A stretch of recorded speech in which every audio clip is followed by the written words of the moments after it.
lived in Australia now for 15 years or more, but I know that there are indications that still you're under surveillance. You've talked about intimidating incidents that you've experienced in Australia. Do you feel that you are truly free from the reach of the Chinese state? No, I don't think so at all, because I did experiencing so many incidents like being followed or a possible home invasion, and I have to talk to the Australian police time to time just for the basic security. And then don't mention all those death threats from online on a daily basis. Well, a lot of people saying that maybe after the 1989 Tiananmen movement, there's no real protest. But what we have witnessed that happened during the white paper protests, which ending the COVID-19 kind of zero policy, is a really inspiring moment for the world to witness. It means the younger generation are more furious, are more brave than we ever imagined, and they have their language and they have their voices, and they know that taking the street and protest would make China a different place. At least they ended the COVID policy in China. So those things does give me a lot of hope and inspiration as well. We have to end there, but Bajut Sao in Taipei, I thank you very much for joining me on Hard Talk. Thank you. Thank you. That was Hard Talk. I'm Saroja Coelho. You're listening to CBC Radio 1. Have a great day. Well, good morning, everyone, and welcome to Tuesday. I'm Marcy Marcusa. This is Information Radio. This is the morning show on CBC. Thanks for joining us on 89.3 FM, 990 AM on the app and YouTube. Big thanks to Margot Watt for filling in for me yesterday. Well, we wake up this morning to crunchy ice underfoot, and it is -3. Our temperature is going to fall to around -5 in Winnipeg today. Brandon, you're going to fall to around -7. We both have flurries, a chance of flurries in the forecast. And then up in Thompson today, your temperature will be around -8. Well, let's plug into the show. It is Tariff Day, so even before I say good morning to the team, why don't I go right over to Heather Wells, who's in our news center with the latest on this historic day, I guess. We're going to look back in history at March 4th, 2025. Hi, Heather. Good morning. Yes, and 25%. Those are the tariffs the U.S. is imposing on all Canadian goods going across the U.S. border. News of the tariffs kicking in is disappointing to the president of the Manitoba Trucking Association. Aaron Delinek says 41% of Manitoba's trucking industry does north-south business, and he says the industry employs more than 12,000 Manitobans. He says Ottawa and the provinces can make meaningful short-term progress, though, by removing interprovincial trade barriers. That's something we've been hearing a lot of. So we'll hear about that. These tariffs also are disappointing to the president of Supply Build Canada. Liz Kovacs says her association members across Western Canada makes everything from drywall, roofing products to windows. And she says 30% of their products go to the U.S., which she says is disappointing because both countries are in desperate need of affordable housing. So we'll hear more coming up in our next local news at 6:30. All right. Thank you, Heather. You're welcome. Lots of analysis coming up on the program. So let me say now good morning to the team. Corey Funk is in directing the program today, and we'll be covering your commute on air. Good morning, Corey. Mr. Abby Adeyemi's behind the controls, our technical producer on the program. Abby covers weather on the show, too. Morning, Abby. Good morning to Kevin Nipatebo, who's behind the controls today of YouTube. He is our YouTube producer as the show is streaming live. If you need us on the drive, by the way, or the commute this morning, 788-3093. Well, in the first hour of the show, a lot of analysis. Of course, World Report's up at 6 o'clock to look at the national picture of this. And then later, we're going to talk to a Manitoba business about how they're planning to survive Trump's tariffs. They made changes the last time there were tariffs. So stay tuned for that.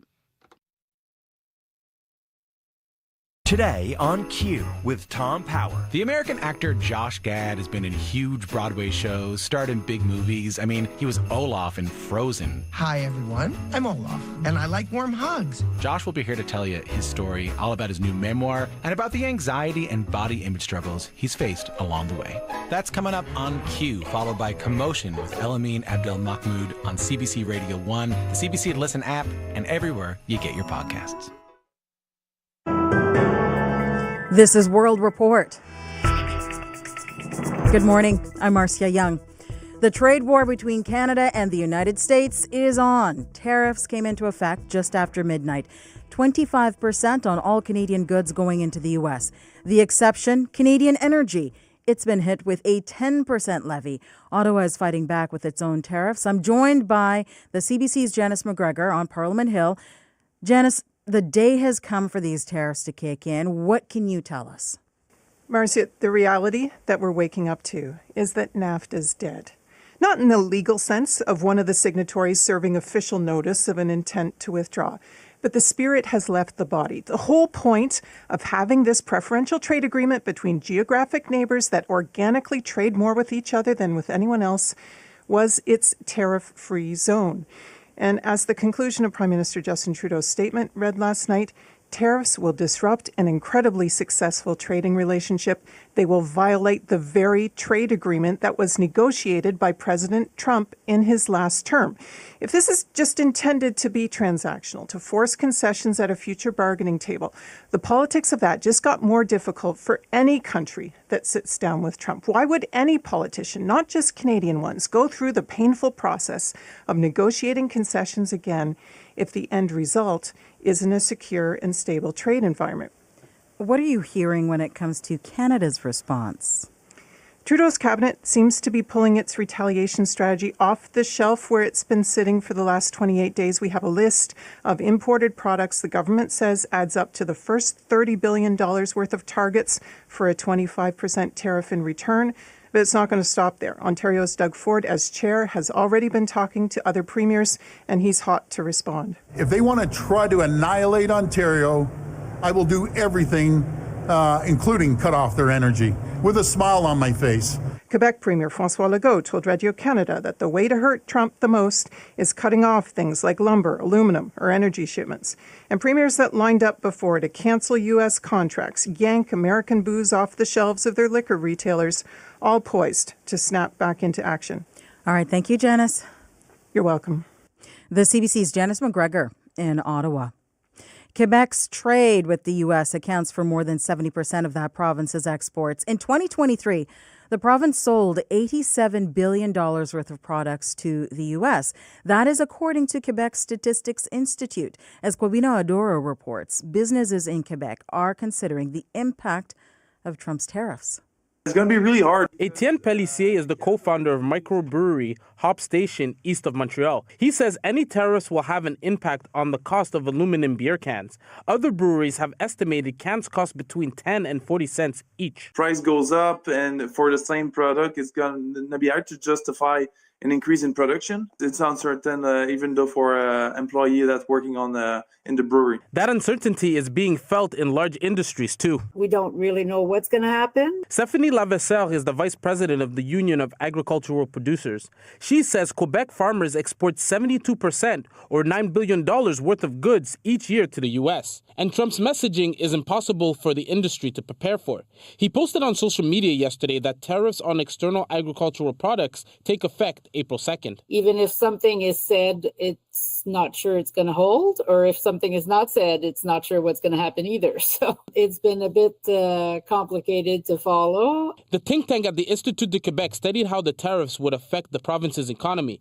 It found that 95,000 jobs in the manufacturing industry could be at risk. Emna Braham spearheaded the study. It's workers that will be very difficult to find when the economy bounces back. And so we want to make sure to, as much as possible, to keep them in those strategic sectors because we will need them later on. Quebec politicians and businesses are urging people to shop locally to help minimize the impact the tariffs may have. Kubino Duro, CBC News, Montreal. As for China, the U.S. has hit that country with a new 20% tariff. That is on top of levies already imposed by Washington. Beijing is responding this morning with new import tariffs on U.S. products and limiting some American companies from doing business in China. Laura Westbrook breaks it down.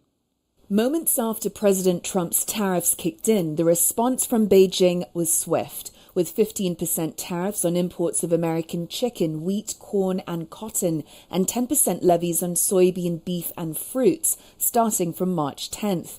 Beijing also blocked 10 U.S. companies from doing business in China, mostly defense-related companies, and added 15 firms to an export control list, including drone maker Skydio. China's foreign ministry spokesman Lin Jiang says Beijing is willing to talk, but it won't be bullied. If the United States has ulterior motives and persists in waging a trade war or any other kind of war, the Chinese side will fight them to the bitter end. China is a major importer of American farm products. Economist Gary Ung says Beijing is sticking with its playbook of targeted tariffs. The move reflects China's strategy in using its economic power in creating an impact on the U.S. corporate revenue and the export of a certain state in the U.S., which could be the very heavily Trump-supported basis. The tariffs coincide with the start of China's rubber stamp parliament meeting Wednesday, with China's slowing economy topping the agenda. Laura Westbrook for CBC News, Hong Kong. European Commission President Ursula von der Leyen is unveiling a massive surge in defense spending. She's outlining an investment of about $1.2 trillion Canadian. Her announcement follows the U.S. decision to, quote, pause spending on aid to Ukraine. Crystal Gomansing has more from London. We are in an era of rearmament. Ursula von der Leyen, the EU Commission president, says it's the most dangerous of times. For the protection of the continent, investments are required. I do not need to describe the grave nature of the threats that we face. A pool of nearly 800 billion euros is being made available to enable bloc nations to make the needed investments. Von der Leyen first announced the idea to support increases in defense spending at the Munich Security Conference. European security and access to high-tech, powerful weapons is at a critical juncture. The U.S. suspended all military aid shipments to Ukraine. I'm shocked. This is unbelievable what's unfolding. Alexander Mereshko is a Ukrainian MP and chair of the country's Foreign Affairs Committee. If there will be casualties and human lives lost because of this, I think Mr. Trump should seriously think about how he's going to enter in history. If you didn't have our military equipment. During that explosive meeting last week, U.S. President Donald Trump accused Ukraine's President Volodymyr Zelensky of not wanting peace and gambling with World War III. European leaders have called for enduring peace through strength and now have more access to funds to bolster collective security, including Ukraine's. Crystal Gomansing, CBC News, London. The number of measles cases being reported in North America is going up. Quebec has confirmed 30 cases as part of an outbreak that began in December. In the U.S., an outbreak in Texas has grown to nearly 150 cases. As Steve Futterman reports, the controversial Secretary of Health, Robert F. Kennedy Jr., appears to have changed his tone. Just last week, Robert F. Kennedy Jr. was playing down the outbreak of measles in Texas. It's not unusual. We have measles outbreaks every year. But now, only days later, Kennedy is changing his tune. He now says he is deeply concerned. And Kennedy, an outspoken vaccine skeptic, even acknowledges that the measles vaccine does protect people. Still, he hasn't given a full-fledged endorsement. Kennedy says parents should consult their physicians. Dr. Ramesh Adolja, an infectious disease specialist at Johns Hopkins, calls it a lukewarm endorsement. The measles vaccine is the solution to this outbreak, and RFK Jr. is not really giving it a full-throated defense. He's giving it a very kind of anemic, perfunctory type of position on it. In fact, the outbreak that Kennedy called not unusual is unusual. In Texas, there hasn't been an outbreak this large in nearly 30 years, and the last measles death anywhere in the U.S. occurred more than a decade ago. Measles outbreaks are now spreading into other states, including New York, where doctors like Diane Hess are telling parents to get their children the vaccine. You can die from it. You can become deaf, blind, brain damage. It's a horrible, horrible illness. Some health officials are at least partially blaming vaccine skeptics for these outbreaks, accusing them of making Americans fearful of vaccines. Steve Futterman for CBC News, Los Angeles. And that is the latest national and international news from World Report. News anytime, cbcnews.ca. I'm Marcia Young.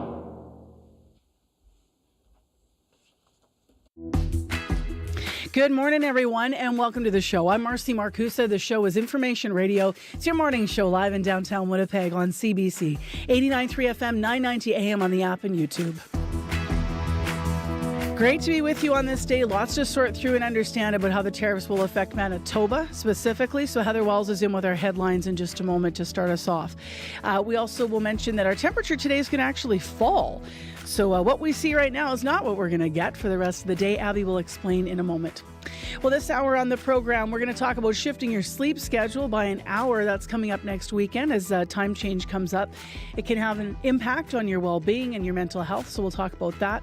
In addition, Ryan Tumulty's in on the tariffs. Of course, he's political reporter with the Toronto Star, so he'll be the latest to walk through what this is going to mean overall to our economic futures in this country. Stay with us.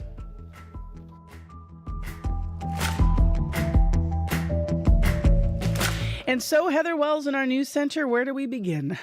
Well, we begin with trucking, which is the most visible cross-border trade between Canada and the U.S.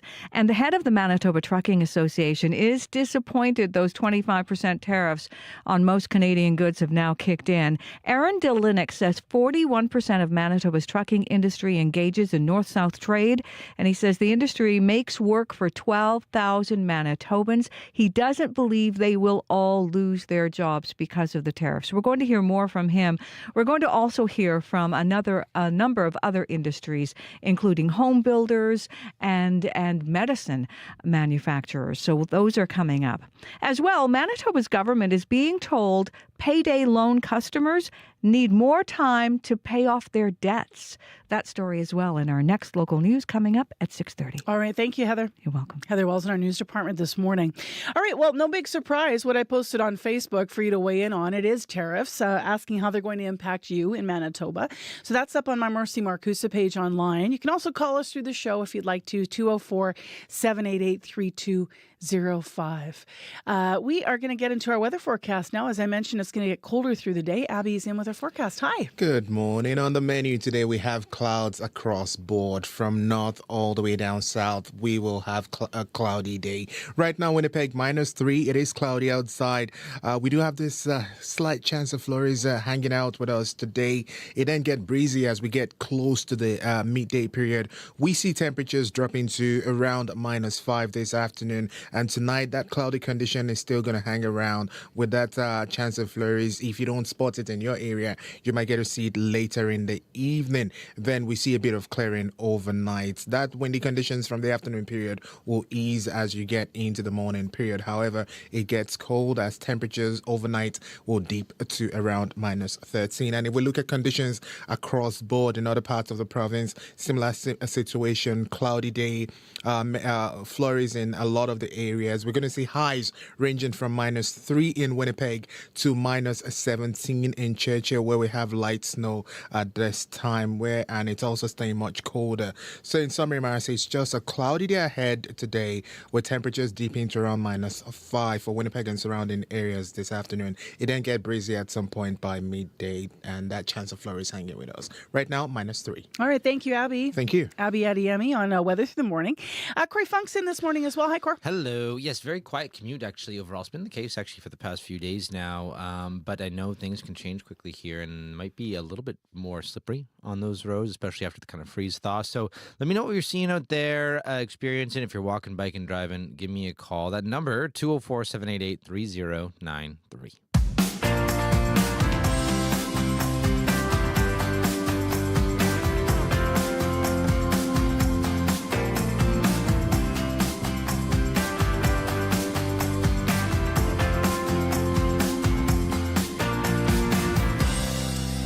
Well, here we are, March 4th, with tariffs on the brain. Already people weighing in this morning from Manitoba. I asked, how are you impacted in Manitoba by these tariffs? PJ Burek writing in online to us, not economically for me yet, but personally. I'm angered that our supposed, quote, best friend of a nation has suddenly declared economic war on us to try and annex us into their decaying country. Brenda Beck says, who knows? Uncharted territory. I'm very concerned about how this will affect Manitobans and how soon produce prices might increase is one of her questions. questions. All I know for sure is we're all going to get through this together. We'll get to more of your comments through the morning. You can always weigh in online as well. But let's return to what Heather was mentioning. One of the first impacts and one of the industries that will be largely impacted is going to be trucking. Now that U.S. President Donald Trump is going forward with 25% tariffs on Canadian goods, that will impact businesses and workers all across our province. For Manitoba Trucking Association President Aaron Delinick, though, the news, as you heard, is disappointing. So just to reiterate the stats here, he says 41% of Manitoba's trucking industry does north-south business between Canada and the States. Much of that business, he says, and many of whom have been anxiously awaiting today's tariffs to see what will happen. Here's a full interview with him. He shared his thoughts on the news with CBC's Rosanna Hempel last night. Disappointed, frustrated. They have the potential to be very destructive to our industry. Our industry is based on high volume and low margin. A large portion of our industry operates north-south, moving goods to and from the United States. Short-term impacts are likely going to be very large, hurting a lot of companies. That being said, over time, I imagine it will level out. It's hard to say what the impact is, how widespread the tariffs are. But if they are 25% blanket tariffs, it will have a very destructive impact on our industry. A month ago, it was disruptive, even though there was, maybe one day where there was a large impact. We saw, loads being canceled and impacting people's businesses. Since that time, we've seen a lot of companies try and move quickly to get goods across the border in advance of tomorrow.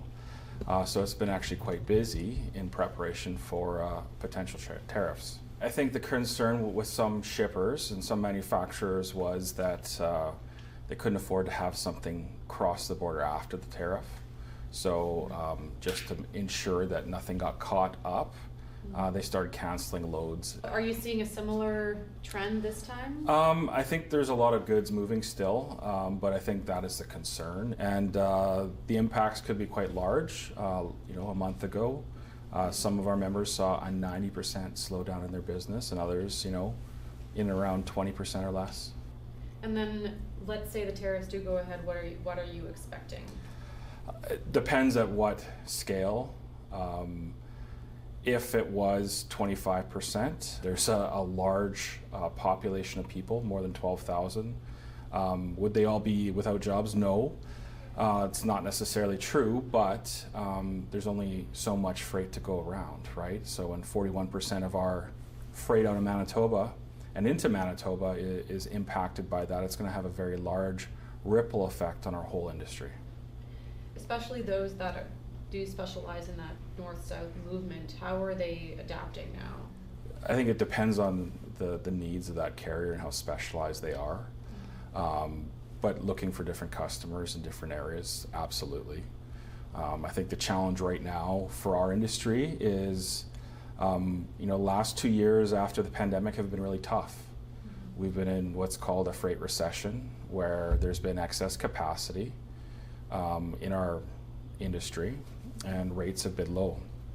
So by impacting things further, by removing capacity, removing demand from our industry, it's likely to have some very wide sweeping impacts. What are some of those barriers that affect the trucking industry? Well, I think there are a lot of them. Just the way the trucking industry is regulated, I think a lot of them are very technical in nature, so just as a high level kind of perspective, if you compare trucking to, say, airlines or aviation and rail,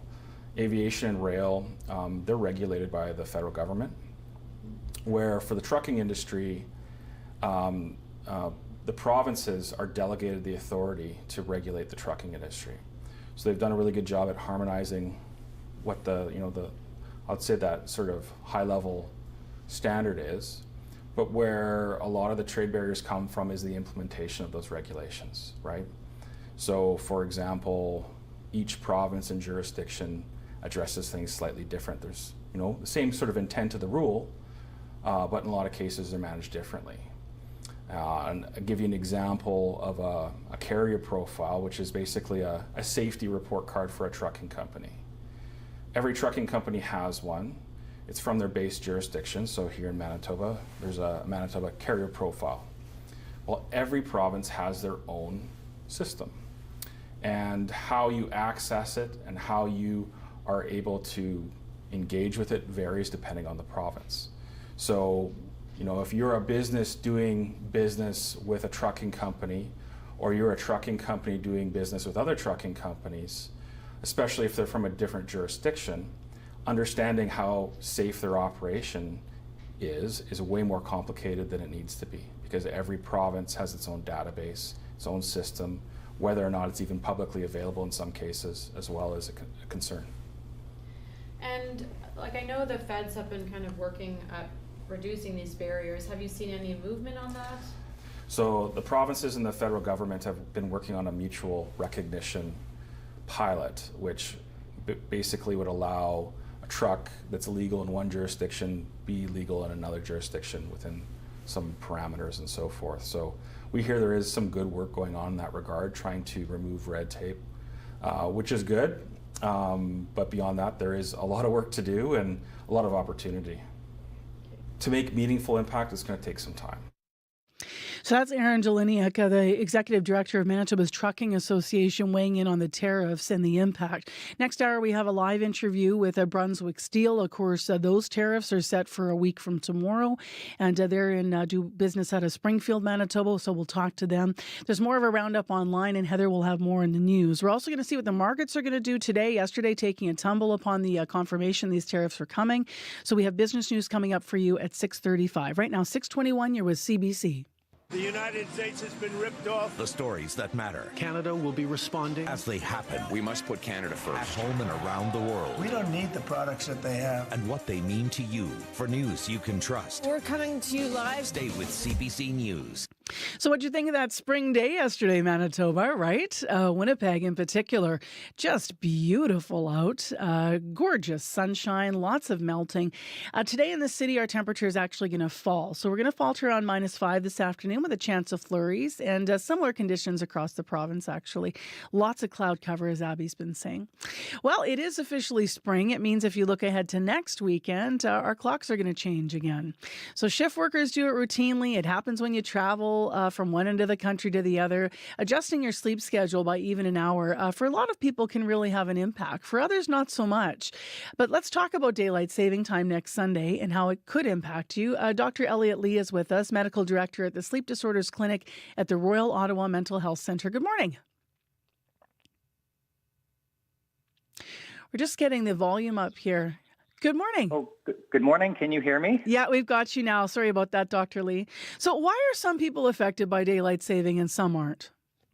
Well, it's probably a compounding factors of a number of different things that come together. So firstly, many Canadians are sleep deprived. So just losing an extra hour of sleep can have a significant impact on their mental health and cardiovascular health. But it's also the subsequent misalignment of the sleep rhythm to the circadian cycle that further compounds these problems. So again, with the change in to daylight savings and losing that hour, we see an increased risk of mental health issues, mood problems, anxiety problems, suicidal ideation, cardiovascular incidents, heart attacks and strokes, even workplace injuries, driving accidents, even pregnancy complications. All of these things increase with the subsequent time change. And those changes persist even weeks after the initial time change has occurred. Most people find this hard to believe when you have the conversation, because I think people often think, well, it's just an hour. Yeah, so for a lot of people, it really is just more of a nuisance than anything. But we see from population data that these things are unmistakable. We have years of data showing that these changes occur, but again, really at a population level, but on an individual level for the average person who doesn't have any significant chronic illnesses or sleep disorders, it may not really have a significant impact. So the ones who are most vulnerable to the changes are seniors, children, adolescents, and people with chronic illnesses, and also people more in Western time zones, perhaps like yourself. How do you prepare for it then, especially for someone that you know that you are affected by this, or maybe you've got small kids in the house, or you're in a seniors facility perhaps with a lot of people, elderly people. What do you suggest people do, even just here we are, 5 days out? So the most important thing, if one has the opportunity, is to try to optimize their light exposure in the morning. So try to get outside for that sunlight. I heard you guys are having a great spring day today, but getting that sunlight exposure in the mornings, even 15 or 20 minutes for the 3 or 4 days leading up to the time change, and then trying to advance our regular rhythms by 15 minutes, starting 3 or 4 days before the time change occurs. So getting up 15 minutes earlier, eating meals a little bit early, 15 minutes earlier, times we do our other routines such as exercise as possible, and then also to minimize our screen time use at nighttime. The use of any kind of backlit or bright light screen in the evenings will actually delay our sleep phase and worsen the problem. What would you do with the kids? So the kids are profoundly impacted by this. We do see problems with academic performance for kids in the subsequent time change, but it really comes down to the same tips, except they're just more important for kids than for adults. So optimizing that light exposure, outdoor light exposure in the mornings, try to get them outside first thing in the morning, even 15 or 20 minutes can make a difference. And then to advance their routines in particular. So meal times, their nap time, for example, and any kind of exercise or play routine that they might have. And then really, especially for the older kids, the teenagers, to really reduce or eliminate their screen time use, particularly in the evenings, especially leading up to bedtime. Is there a benefit to this at all? I mean, obviously, you get the increase in daylight hours, right? So we do see improvements in mood symptoms and anxiety symptoms, even cardiovascular health with increased light exposure. But it's really the shift that's really a problem. This is why the Canadian Sleep Society, the European Sleep Research Society, and the American Academy of Sleep Medicine have all advocated for a change to permanent standard time to optimize sleep issues for the population. For people who want more tips on how to prepare for the time change, the Canadian Sleep Society and the Canadian Sleep Research Society has put together a website, researchsleep.ca, that has tips on how to prepare for the time change and other information about sleep. Really appreciate it, Dr. Lee. Thanks for your time today. It's been my pleasure. So this is coming up next weekend as we change our clocks. That's Dr. Elliot Lee, Medical Director at the Sleep Disorders Clinic at the Royal Ottawa Mental Health Centre. Your neighborhood, your community, your country, your world, your news that matters, news that belongs to you. Your World Tonight, every night, 7 days a week on CBC Radio 1, on demand on the CBC Listen app, and everywhere you get your podcasts. Rubik's, Jigsaw, Wordle? Hardly. Get ready, Canada. It's time for another edition of That's Puzzling. Host Pia Chattopadhyay competes against one familiar voice and one clever listener in a battle of brain games devised by puzzle master Peter Brown. That's Puzzling on the Sunday Magazine. Sunday morning at 9:30 in Newfoundland, and on demand on CBC Listen. Manitobans weighing in on the tariffs today. It is March 4th. They have gone into effect. We're waiting to hear from the Prime Minister later this morning. That'll be in 3 hours from now at 9:30 Manitoba time. We asked you how you're affected here. These are early morning comments. Deb Bosch writing in, boycott the USA. Judy Hershkovich saying, nothing to do with me, but to add to the ridiculous situation, U.S. tariffs on goods going to the U.S. from Canada. What is that going to include? Maybe U.S.,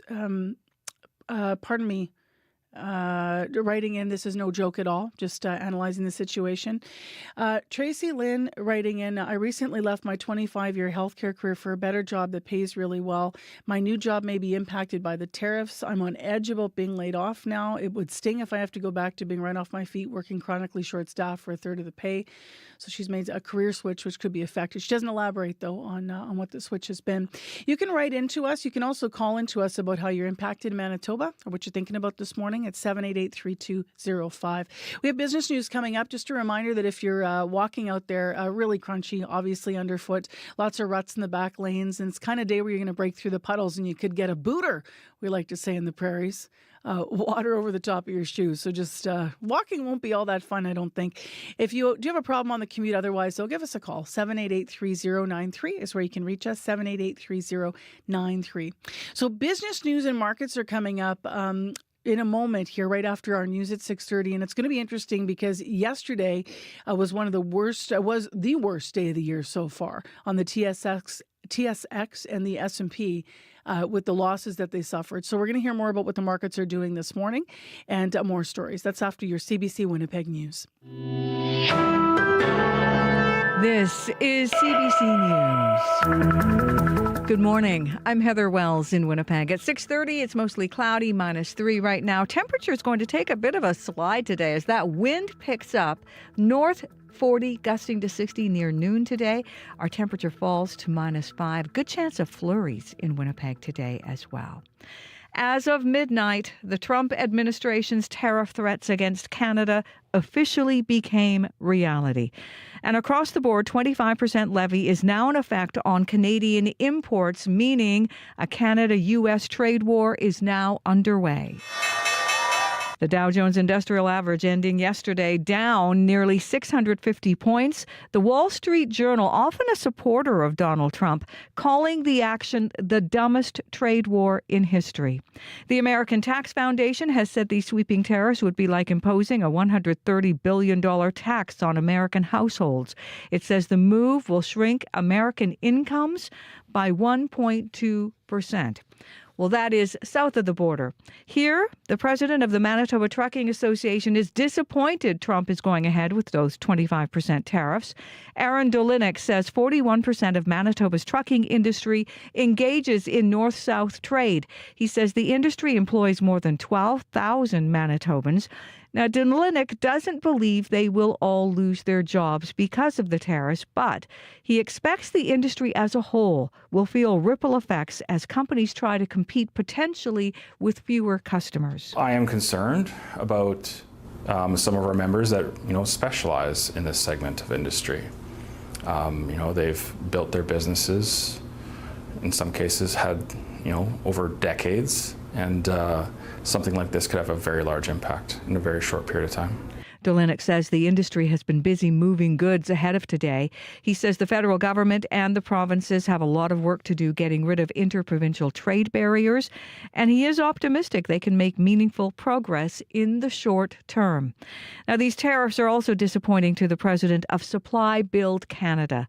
Liz Kovach says her association's 1,300 members across Western Canada produce and manufacture everything from drywall, roofing products to windows. She says 30% of their products go to the U.S. Kovach says tariffs and counter tariffs are bad news for both countries, both desperately needing affordable housing. It's going to then inflate prices, and it might create some delays in decision making, or it might halt some projects completely just because it's not feasible to continue to add those costs on. Kovach says Canada's lumber industry could potentially see some mills shut down due to the lost business. Now, Andrea Ladacour at the Bioscience Association of Manitoba says Canadian countermeasures will add to the pain. Ladacour says her industry imports ingredients from the U.S., but ultimately it's the consumer who suffers. Anyone who is consuming a Canadian product, they are largely impacted by these tariffs. What's been talked about in the media from the beginning is those will simply be passed along to consumers. Like our sector and other sectors, we believe that will happen. Manitoba exports billions worth of medicine to the U.S. every year. Now, the Port of Churchill plans to ship double the critical minerals it shipped last year. Arctic Gateway Group, which runs the port, says it will ship 20,000 tons of zinc concentrate this year in partnership with Hudbay Minerals. Arctic Gateway CEO Chris Avery says they will expand the port's infrastructure in order to make it happen. We're going to triple the amount of critical minerals storage capacity we have at the Port of Churchill this year, and that will give us greater capacity to store critical minerals that will be carried up by the railway, either for Hudbay or for other customers as well. Last year, 10,000 tons of zinc concentrate were transported by rail to the port, where it was shipped out in August. A regulator says Manitobans need more time to repay payday loans. In a new report, the Independent Public Utilities Board recommends people get between 42 and 62 days to pay off their loan. Right now, customers get just 14 days. Chris Clausen is a lawyer who represented consumers during the board's review of the payday loan industry. Clausen says Alberta has made similar changes and it has been successful. Alberta has seen significant reductions in default rates in their payday loan industry, and we hope that we see the same results here in Manitoba. Manitoba's government did not immediately respond to a request for comment. Garden City Cinemas north of Winnipeg has officially reopened after 15 years. This time around, it's putting the spotlight on Indian language films. CBC's Felicia Adam has the story. From Bollywood to South Indian movies, Tamil, Hindi, Malayalam, and Telugu films will be center stage. Cinema manager Thomas Oberlin says just over a week since it opened, there's been tons of excitement. The community's thrilled that we're open. I think, there's a lot of nostalgia just in the building itself. And just to have another option down in this end of the city, I think people are really happy about it. That excitement is felt by Payal Pardesani and her husband. This theater gives them more options to watch the movies they want to on the big screen. Going to the theater and watching the movies in our language, it's not just a movie, right? It's the experience. There are only a few theaters in Winnipeg that play Indian language movies. Felicia Adam, CBC News, Winnipeg. You can hear the latest on these tariffs coming up on World Report at 7 and more Manitoba news updated throughout the day at cbc.ca/Manitoba. Heather, in that same area, there's a theater, and it may have been that one actually back in the day, before it was shuttered and now reopened, but that also used to play lots of movies in Tagalog. Yeah. And so my niece used to go with her grandma because my sister's family's part Filipino, but they used to go, and it was she got really heavily invested in like these movies in Tagalog and got to know the stars, and then she started watching soap operas in Tagalog, and like it was so cute because you'd come over sometimes to their house and there would be Mama sitting with like Catherine, when Catherine was like a young like teenager, and then like almost like a tween, and she'd be sitting there with her grandma who she called Mama, and they would be like totally invested in the Tagalog soap operas, and I loved it. What a great way to share culture, right? It was so lovely to watch the two of them together, and they'd be on the edge of their seat for what would happen next. And yeah, I mean, you're sharing and to share the movies in this way, like you said, in this case, obviously it's reopening with, you said, more, more the different films now for the different community, but it's fabulous. It's fantastic. Yeah, and a way to learn language as well, if you want to. Yeah, totally fun. Love it. All right, thank you. Thank you. For that story, love it. 6:37 a.m. is the time right now. It is time right now to check our regional forecast at CBC. That means Abby's going to walk us through what it's looking like. Good morning once again. We're looking at a cloudy day with temperatures falling in most of the regions across board. Flurries also in the forecast, colder air settling in from the north. Right now in Winnipeg and the Red River Valley region, we're seeing temperatures around -3 and it's cloudy. Expect flurries through the day with temperatures dropping to around -5 this afternoon. It will get breezier as you get towards your lunch break, and then tonight that flurries in the forecast will linger before the skies will turn partly cloudy overnight. Then we see the temperatures drop further to -13. Similar conditions we're seeing in the Pembina Valley region. It is -3 and cloudy for Modern Winkler Morris, Altona all the way down to the U.S. border. Expected cloudy conditions. We do have that slim chance of flurries also in the forecast. Temperatures dropping to -8 this afternoon. We head west to Brandon, -4. We're spotting there. For the Westman region today, expect a cloudy day. Also a good chance of flurries in the forecast. Temperatures falling to -7. And for tonight, that cloudy conditions will continue into the overnight period. Down in Dauphin, -6 and cloudy. For the Parkland region, expect another cloudy day with flurries and breezy north winds coming your way. High will be around -4. In Gimli, it is -4 at this time and cloudy also. For the Interlake region today, this cloudy condition will stay with you with a good chance of flurries in the forecast. It will turn breezy by the noon period, and your temperatures will be dropping to around -7 this afternoon. For the Power Flim Flam, we're looking at temperatures around -11 and clear. Expect cloudy conditions to roll in and a slight chance of flurries in the forecast. Highs will be near -5, -6 with light winds in the forecast. We then move to Thompson, where we have the temperature sitting around minus 13 at this time and cloudy.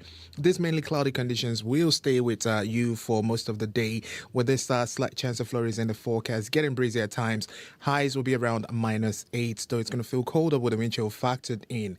Further north in Churchill, temperatures around minus 20 at this time, with spots and light snow in that part of the province. Expect this to stay with you for most of the day. Highs will be around minus 17, but with the wind chill factored in this morning, it will be feeling like a minus 28. So you want to brace for that. There's a slight, this frostbite is a thing. So down south, cloudy skies, flurries with colder air settling in and temperatures falling through the day, while up north, similar conditions, slight chance of flurries, and we're seeing light snow in Churchill. Did you ever watch anything with a grandparent? I did. I didn't watch anything cultural. My grandpa lived with us, so there was lots of Ukrainian in my house and all that, except to watch stuff, he was more interested in watching like old school wrestling, like in the 80s, like lots of Jerry Blackwell. And yeah, that's what we watched a lot. So not particularly cultural. How about you, Abby? I did with my grandpa. It's a British show. It's called Mind Your Language. Okay. It's about, it's like a school for older students, and there were like people from all over the world. Yeah. You'd see the teacher trying to communicate with them, but it's so hard, with people with different languages, and you see culture displayed on this TV show back then. Was it a drama or was it a comedy? It was a comedy. Nice. And I would enjoy it with my grandpa because it's always funny when you hear like this person trying to communicate with this person and he's using words in his language and trying to make the teacher explain what he's saying in his language. And the teacher's like, I don't understand what you're trying to say. It's funny how you do form those memories, right, around shared culture, whether you're listening to music or watching something. Yeah, you just remember, right? I bet you remember the sound of your grandfather's laugh then. I remember. Yeah. He's just chuckling with his pipe in his mouth. Yeah, I love that. I love the image. Corey, you? You know what? For me, my Bob and Guido in their house in Elmwood area there, they always had on a little TV on top of their fridge with that weather channel with the 3 colors. It was like red and yellow or blue and green or something like that. It would like cheesy the music old school going. Stripes. Yeah, I can still smell. It's weird when I see it. I can smell the secondhand smoke. Still to this day, seems to be a theme here among our families. Yes. And some kind of yummy. It was a weird mixed secondhand smoke, but also something tasty being cooked at the same time. Yeah.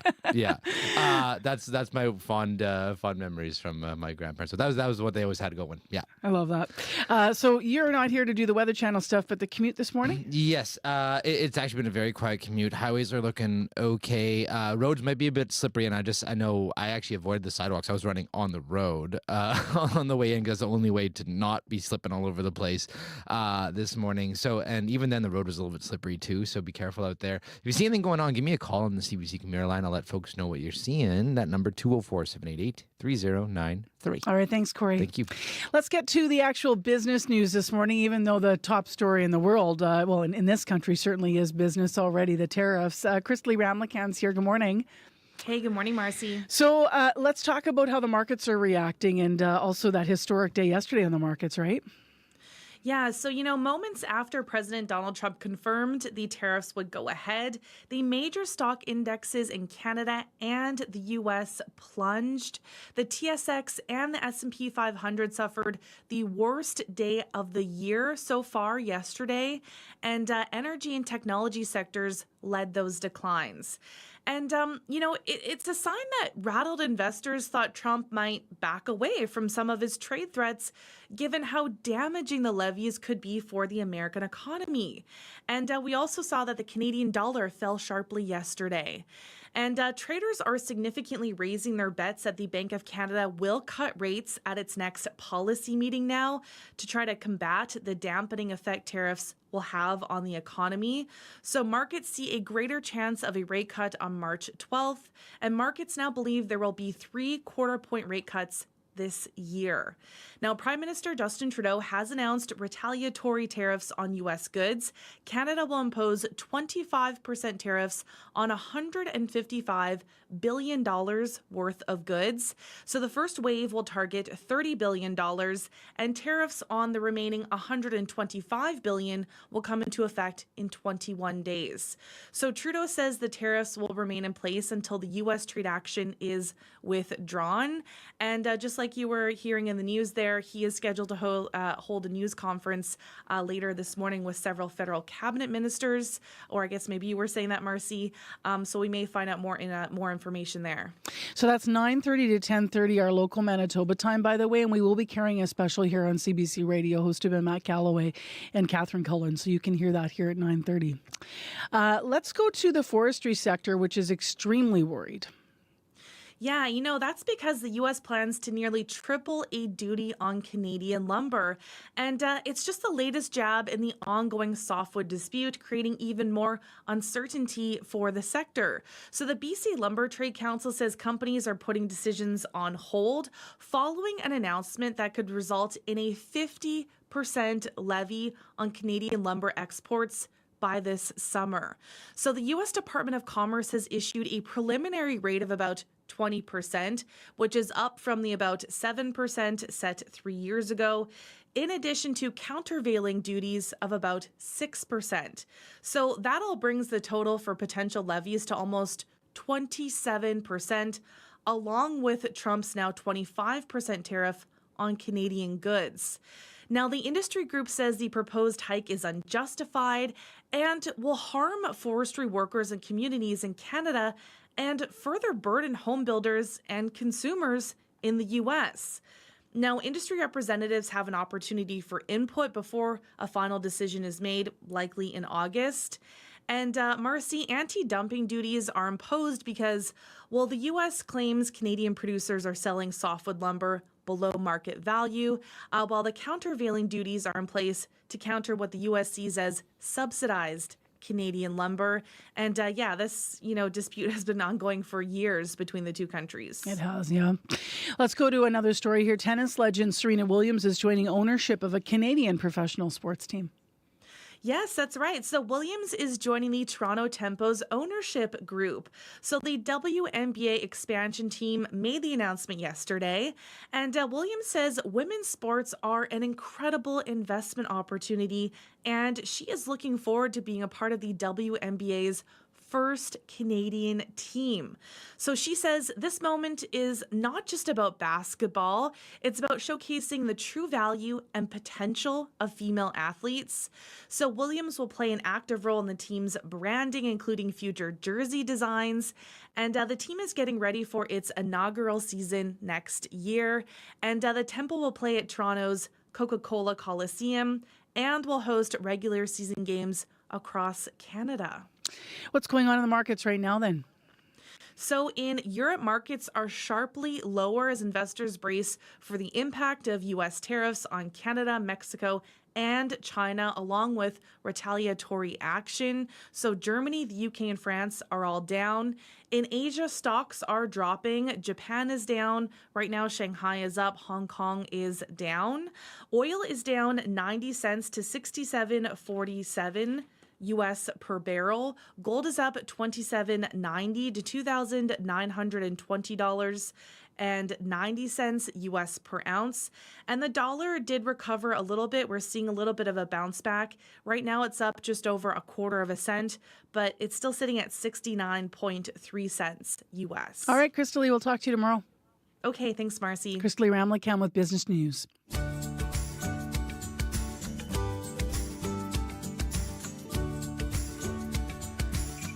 We have local music now from Winnipeg's Don Amaro. This tune focuses on the importance of small acts of kindness, like making sure you might have some spare change for someone who might need it. That's the name of the tune. Spare Change on CBC 89.3 FM. Just another early Monday morning, on my way to the same old grind. Driving into town in the pouring rain. He was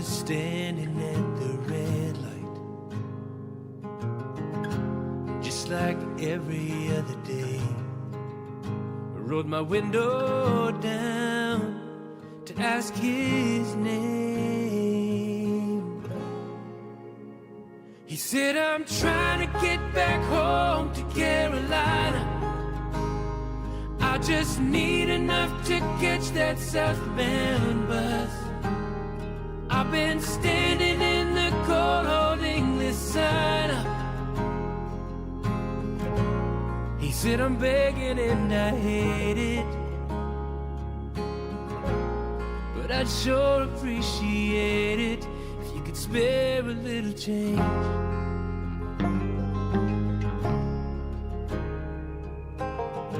I gave him all the money from the ashtray.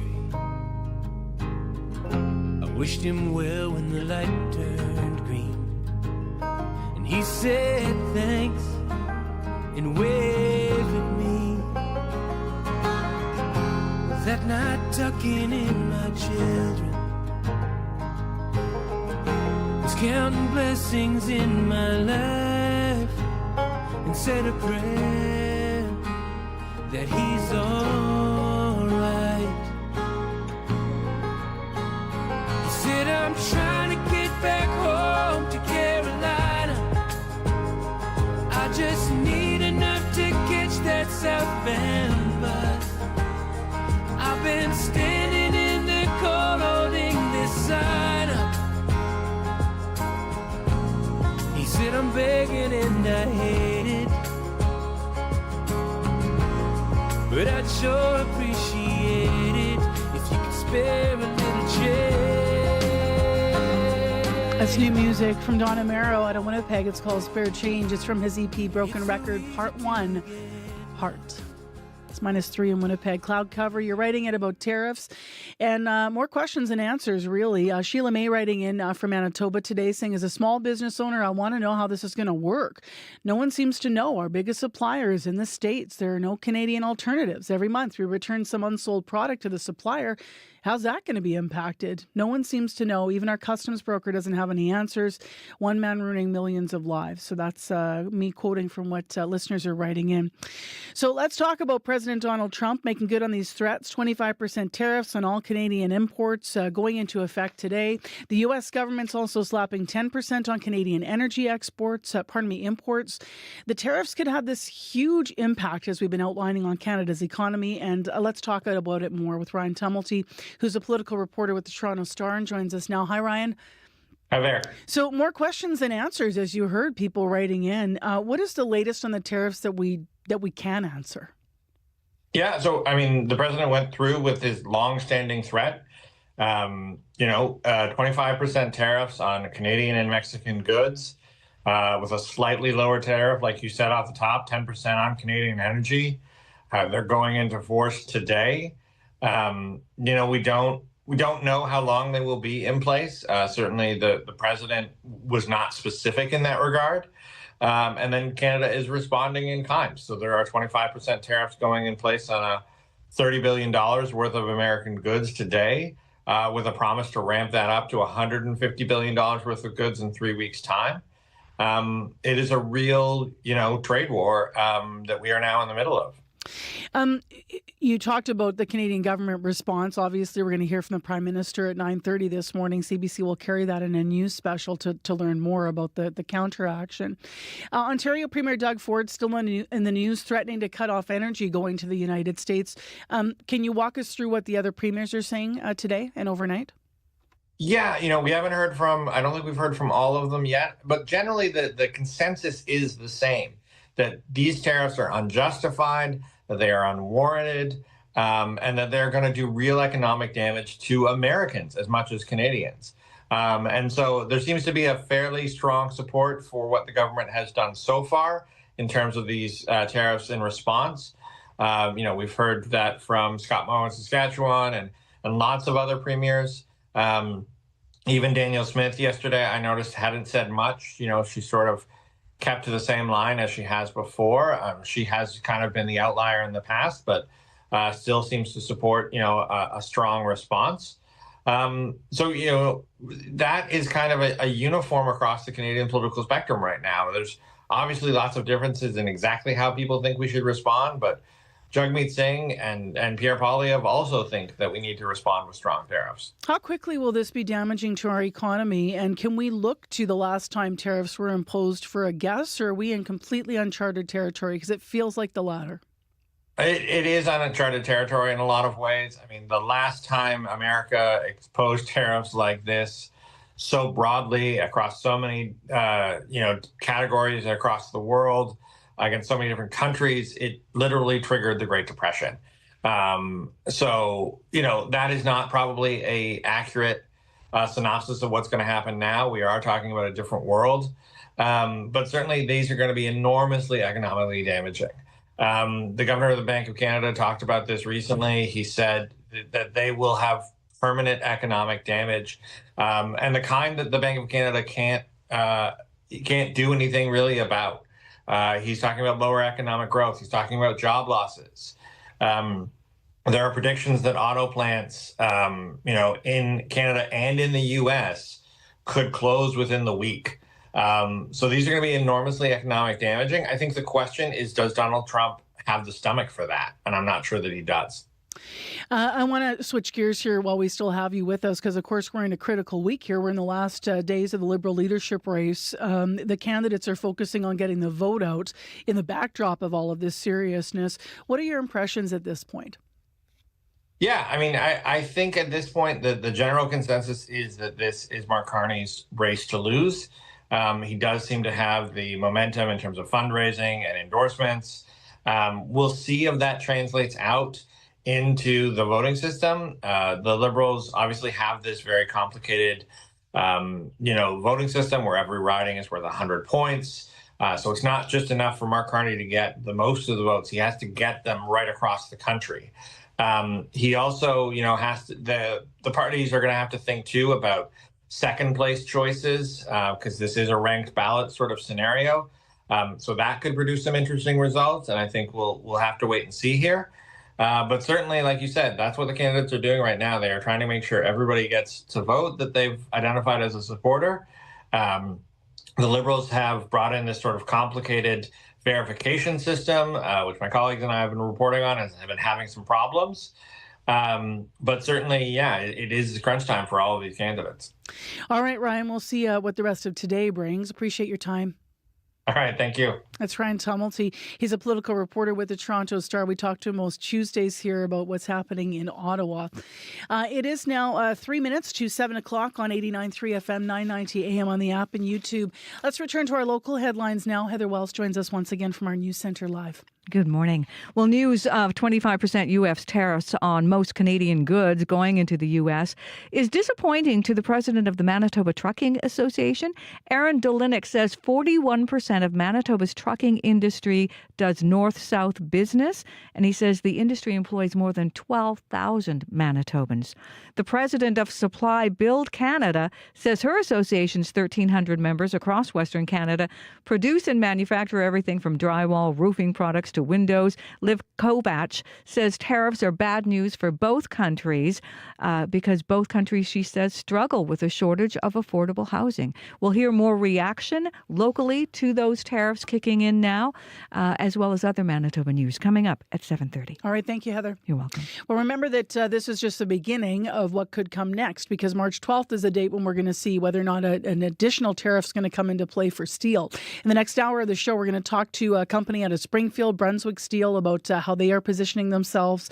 Apparently, last time there were tariffs, they already made some changes with how they do business with the United States. So we'll see what they have to say this morning.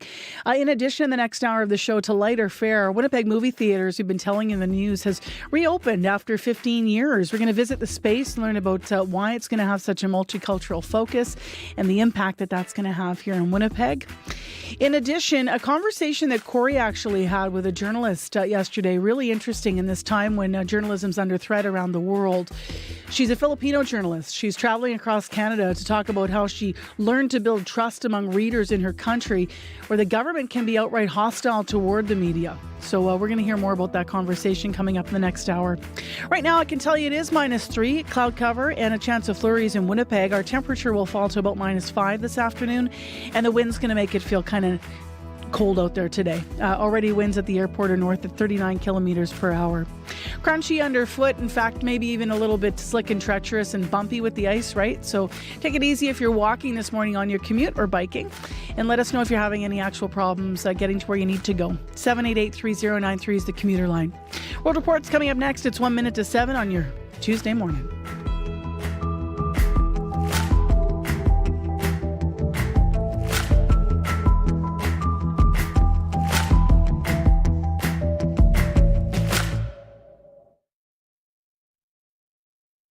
Today on The Current. I had pain in my left eye, like a real throbbing pain. On average, 12 Canadians are diagnosed with multiple sclerosis every day. Audra Shepard was just 23 when she received her diagnosis, and her new memoir explores finding humor and joy while grappling with a sense of identity in the face of MS. That's coming up on The Current. The Current with Matt Galloway. This morning at 8:37, 9:07 in Newfoundland, and on the CBC Listen app. This is World Report. Good morning. I'm Marcia Young. Prime Minister Justin Trudeau says Canada is retaliating against U.S. President Donald Trump's tariffs. As Rafi Boudjikanian reports, the tariffs from the White House came into effect early this morning. We know that this is an existential threat to us. Foreign Affairs Minister Mélanie Joly did not mince her words about American tariffs imposed by U.S. President Donald Trump. And Prime Minister Justin Trudeau is not holding back either, promising much what he did the last time the U.S. and Canada were on the cusp of a trade war a month ago, declaring that this country will impose counter tariffs, 25% against $30 billion worth of goods immediately. Trudeau also says he's talking to provinces and territories to pursue several non-tariff measures as well. We keep the lights on to 1.5 million homes and manufacturing in New York, in Michigan, and in Minnesota. Ontario Premier Doug Ford offered a big hint of one of those measures in an appearance on NBC. If he wants to destroy our economy and our families, I will shut down the electricity. Trudeau also calls Trump's tariffs unjustified, pointing out Canada has pushed resources like helicopters and boots on the ground at the border to crack down on fentanyl trafficking, and says in 21 days Canada will impose more tariffs on $125 billion of goods. But Trudeau may not be the one to implement them. This could be his last week in power, and his successor as Liberal leader may find themselves in a federal election not long after securing that vote, just as Canada enters an unprecedented era of antagonism with its southern neighbor. Rafi Boudjikanian, CBC News, Ottawa. Stay with CBC Radio as we bring you the Government of Canada's response to the sweeping tariffs with a live news special beginning at 10:30 Eastern. Stock markets have been reacting to the tariffs. They sold off yesterday, and as Peter Armstrong reports, they are likely to fall again today. Until yesterday, financial markets had largely shrugged off the threat of tariffs. Investors simply didn't believe U.S. President Donald Trump would go ahead with a plan that could hurt American consumers. So this statement in the White House yesterday landed like a thud on Wall Street. Tomorrow, tariffs 25% on Canada and 25% on Mexico. And the American Tax Foundation has said these sweeping tariffs would be like imposing a $130 billion tax on American households. The price of gasoline is now projected to rise as much as 40 cents per gallon in northeastern states. When tariffs were imposed on steel and aluminum in 2018, tens of thousands of jobs were lost. Washington had to offer a $30 billion bailout package to industries hit by the trade war. Trump has said this was about fentanyl coming across the border. His officials say progress has been made, and yet... Is there any room left for Canada and Mexico to make a deal before midnight, and should we expect those Chinese tariffs, the extra 10%, to take effect tomorrow? No room left for Mexico or for Canada. So watch financial markets this morning to start pricing in the long-term impact of a continent-wide trade war. Peter Armstrong, CBC News, Washington. China is also retaliating. Beijing says it will impose additional tariffs of 15% on imports of U.S. farm products. They include chicken, pork, soy, and beef. China's tariffs will take effect on March 10th. Other American agricultural products will also face an extra 15% levy. Beijing has also placed 10 more American companies on its unreliable list. That means they will not be able to do business in China. U.S. President Donald Trump is getting ready to address Congress tonight. It will be his first time speaking before the joint session since his second term began. Although not technically a State of the Union address, Trump is expected to outline the country's legislative agenda. The CBC's Richard Madden joins me now from Washington. And Richard, what can you tell us about tonight's address? Yeah, it'll be a prime time address by President Trump where he'll have an uninterrupted spotlight to defend his head-spinning amount of policies and executive actions that he's been flooding the zone with in his first weeks in office, including those punishing tariffs on his allies, Canada and Mexico. Perhaps he'll reveal what it would take to reverse them or what's next. Now, the White House has dismissed concerns these taxes would drive up costs for those working class voters that Trump campaigned to help. So that's why Republicans are now framing this as a fairness issue to bring back American jobs and to punish neighbors and allies for not stopping the flow of fentanyl and migrants. Here's Republican Congressman Byron Donalds. The northern border was left wide open. And so the president's been clear. We want it secured. We are needing your assistance. If you're not going to move, then we are now going to have to do other things internally in our country to make it happen faster. Now, political spinning is one thing, but look at Wall Street. They gave those tariffs thumbs down. Markets plunged in reaction to the tariff hikes, and we know Trump watches the markets, so we'll see what happens later today. What's the reaction in the U.S. to the new tariffs? Yeah, on Capitol Hill, it's mostly been divided down party lines. Most Republicans are publicly defending Trump's tariff agenda, while Democrats are warning of the economic damage. But tariffs are just one of several topics Trump is expected to raise tonight. There's his decision to suspend military aid to Ukraine, the growing backlash against the dismantling of government agencies by unelected billionaire and Trump ally Elon Musk. Then, of course, there's a looming government shutdown and potential debt default by next Friday if Congress can't reach a deal on spending. So tariffs, just one of several issues. Thank you. You bet, thanks. The CBC's Richard Madden in Washington. European Commission President Ursula von der Leyen is unveiling a huge surge in defense spending. She is outlining an investment of $1.2 trillion Canadian. Her announcement follows the U.S. decision to, quote, pause spending on aid to Ukraine. Crystal Gomansing has more from London. We are in an era of rearmament. Ursula von der Leyen, the EU Commission president, says it's the most dangerous of times. For the protection of the continent, investments are required. I do not need to describe the grave nature of the threats that we face. A pool of nearly 800 billion euros is being made available to enable bloc nations to make the needed investments. Von der Leyen first announced the idea to support increases in defense spending at the Munich Security Conference. European security and access to high-tech, powerful weapons is at a critical juncture. The U.S. suspended all military aid shipments to Ukraine. I'm shocked. This is unbelievable what's unfolding. Alexander Mereshko is a Ukrainian MP and chair of the country's Foreign Affairs Committee. If there will be casualties and human lives lost because of this, I think Mr. Trump should seriously think about how he's going to enter in history. If you didn't have our military equipment. During that explosive meeting last week, U.S. President Donald Trump accused Ukraine's President Volodymyr Zelensky of not wanting peace and gambling with World War III. European leaders have called for enduring peace through strength and now have more access to funds to bolster collective security, including Ukraine's. Crystal Gomansing, CBC News, London. Arab nations are holding an emergency summit this morning in Cairo. They are considering a reconstruction plan for Gaza, one that keeps the territory a homeland for Palestinians. Sasha Petrusik reports. Children jostle for soup at a volunteer kitchen in Gaza. The servers are afraid they won't have much more to give out if Israel's aid block continues. It's just one of the many needs of a devastated Gaza. Today, Arab countries will consider a plan proposed by Egypt to get the territory back on its feet at an emergency meeting in Cairo.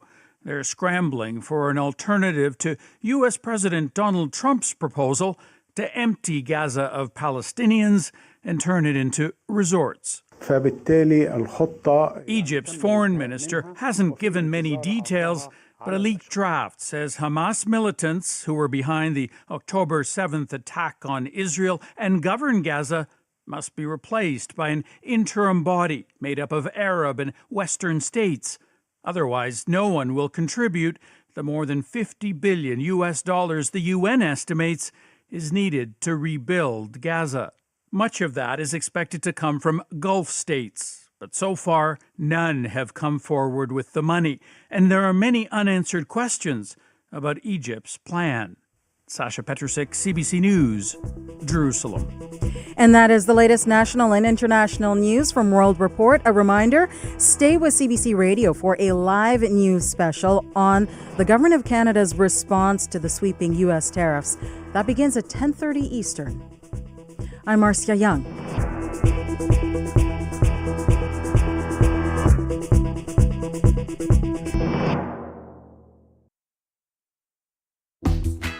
Good morning, Manitoba. I'm Marcy Marcusa. This is Information Radio. We're live downtown in Winnipeg, where our temperature is going to fall from where we are right now at -3. Thanks for joining us on Tuesday morning. This is CBC, 89.3 FM, 990 AM on the app and on YouTube as well. Well, we're talking tariffs, no big surprise through a Manitoba lens. Heather Wells in with the initial reaction in a moment from different industries in Manitoba. We have a full interview coming up at 10 to 8 this morning, talking to Brunswick Steel in Springfield, Manitoba, about what they're thinking this morning, and also how they might be positioning, because remember, the steel tariffs are scheduled for a week from tomorrow. So we'll have that conversation. In addition, this hour on the show to something lighter and very community focused, we're going to take you to Garden City Cinemas, which has reopened after being closed for 15 years. We'll hear why the theater is making a striking a balance, rather, though, between Hollywood and Bollywood this time around. So stay tuned. It'll be a fun story.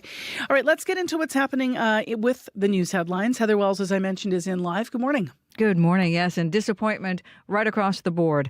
The Manitoba Trucking Association says 41% of this province's trucking industry employs more than 12,000 Manitobans, and 41% of the business goes north-south, so trucking between Canada and the U.S.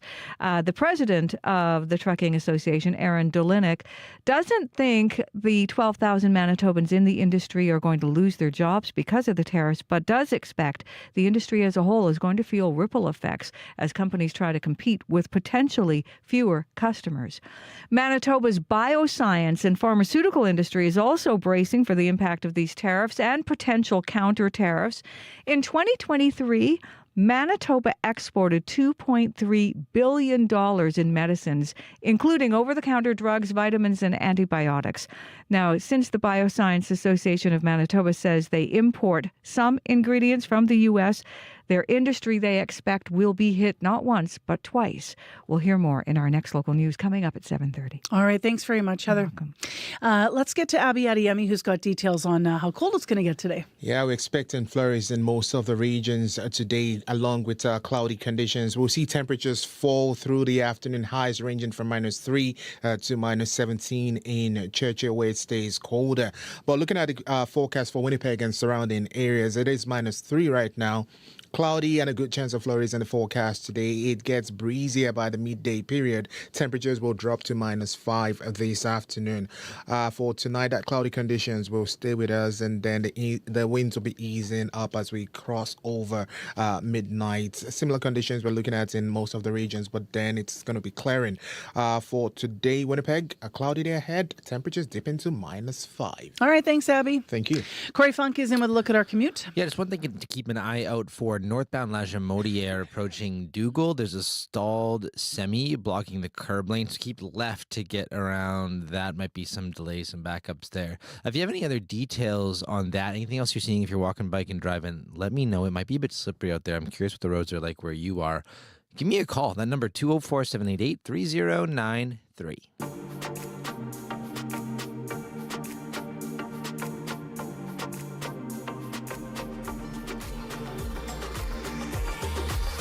Well, let's talk about trust. It's what journalists depend on to do our jobs. Without it, things can get obviously difficult and even dangerous.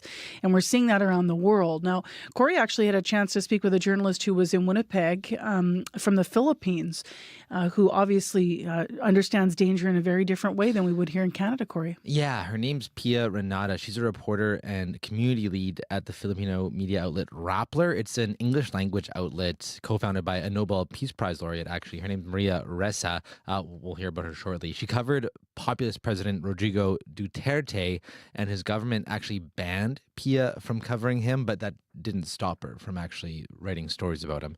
She's on tour actually across Canada. She's a McLuhan Fellow with the Canadian Embassy to the Philippines, and she actually also just happens to have a cousin that lives here as well. I spoke with her yesterday and asked what it was like for her to do her job. So yeah, in the Philippines, Rodrigo Duterte was president from 2016 to 2022. And during his time, he was a highly popular president. A lot of people loved him, felt very close to him. But at the same time, he was very openly hostile to any critics. And so journalists were one of those, especially journalists who were covering his administration critically, including Rappler, my news outlet. So we investigated his drug war, we investigated government deals in the military, and we were very, very critical, as journalists should be, right? We were watchdogs of the government. And during this time, Duterte didn't like it, didn't like the kind of coverage we were giving, and he ended up banning me from covering him. So I was banned 2018 to 2022 from covering the president, and this expanded to the rest of the newsroom. No one in Rappler could set foot in any venue where he was. So we challenged that ban. A year later, we went to the Supreme Court asking the court to declare unconstitutional the presidential coverage ban because it violated press freedom, which is enshrined in our Constitution. So aside from that, Duterte attacked our newsroom in many legal ways. So there were 11 legal cases filed against Rappler during his time. And my boss, Maria Ressa, our CEO, was actually arrested twice. In the span of 2 months, she had to pay bail 8 times. And we spent millions of dollars on legal fees, travel bonds, bail.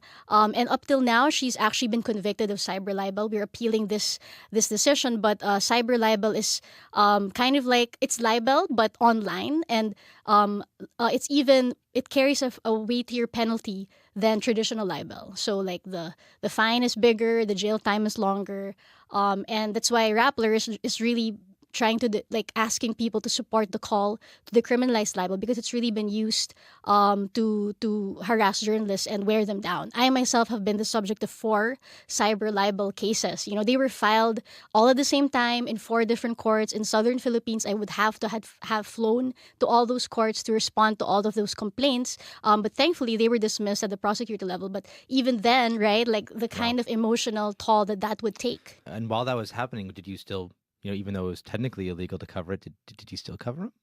I did. So I did cover him, but I had to be more creative. So it actually, in many ways, people would say that was my best journalism, because instead of having to cover his in-person events, which could be like 10 in a day, you're busy covering his speeches, going to and fro the venues. I had to cover him in a unique way. So I would talk to sources more often. I would go to documents. I would follow, leads and really dig through some primary sources of information. And that actually got me a lot of investigative stories that nobody else so kind of forced could you pursue. in a way to be more enterprising. Exactly. Were you worried for your life at all? Yes, I was. So there was a time when I got banned, right? I was entering Malacanang, the palace, and the guard there, he was in full battle regalia, and he was the one to tell me that Duterte had banned me, and that incident was all over TV. And so for a time, my mother was very concerned that if I were to do my usual commute going to the palace, that someone might recognize me, maybe throw acid in my face. So I was assigned a driver for a month just to make sure, nothing happens in the wake of the ban. And yeah, I would get a lot of rape threats, death threats in my inbox whenever I would speak out during a press conference and there's a YouTube live. So the comments would be like, "Oh, Pia Renata, you should be killed or you deserve to be raped," etc. And there was a point actually when one of the trolls was presidential spokesperson, the official account of the presidential spokesperson was one of the trolling accounts, so probably someone forgot to shift, the presidential account of spokesman account to his troll account, but there's proof that they were behind those troll Did you attacks. turn that into a story? Did you I report on that? screenshot it, yes, and I tweeted about it, and it blew up. I mean, while you're saying this, maybe you've had some time to process, but you kind of seem to be taking this all in stride in a way. How did you continue your work while this was going on? It was really hard. I mean, I would cry sometimes. So just thinking, like, how could people say such mean things about me, but not even know who I am? Like, just this assumption of ill intent and evil that seemed to permeate the public. That it was so easy for people to think, oh yeah, she's probably corrupt, or she's probably paid to write this, without any proof, just the president's word to count on. So that kind of convinced me that there's something wrong with our system, that there's really this problem with trust, that it is so easy to vilify journalists. And is there a way to make that bond between journalists and the public stronger so that the next time a populist leader comes around, it won't be so easy to break that trust? At the time, this term was being popularized by Duterte supporters. It was press the truth. So that was how a lot of media were perceived, that we were called biased, we were called paid hacks, and it was really kind of an idea that took hold and which Duterte really actively propagated during his time. And there was a study, Reuters Institute, that showed that Duterte's attacks on the media lowered trust between those journalists and the public we write for or we serve. And so this has been documented, and it's not just a Philippine phenomenon. I think globally there has been a lowering of trust in media because of attacks by populist presidents. So and now your job has kind of shifted a little bit, where your job is actually now to build trust for Rappler and reach out to communities to help them understand that you mean well and you are trying to tell the truth. How's that job going, and how are you doing that, especially in such a hostile environment? It's been extremely fulfilling. In fact, my work now is in a way healing the wounds that I sustained during the Duterte years, because now I get to really try to understand people's psychology and really understand what it takes to have a better, more authentic relationship with news consumers. And we don't even call them consumers or users or readers. We call them community. It's like an attitude shift where we see this kind of two-way engagement. It's a two-way conversation. It's not going to be the media saying, this is what's true, believe this. This is, like kind of talking down to people, but more of engaging in a conversation where, what is it you need? What are we not covering enough? Like, how can we amplify your issues and make sure people in power understand your concerns? So it's been extremely fulfilling. Like, some part of my work is going around the country, leading these fact-checking workshops to teach like students, senior citizens, how to be more critical thinking, how to do fact-checking, the way journalists would, like to apply the skills we would use every day for their daily lives so they don't get hoodwinked, they don't get manipulated, and they can protect their loved ones. So part of it is also doing more community-driven storytelling in journalism,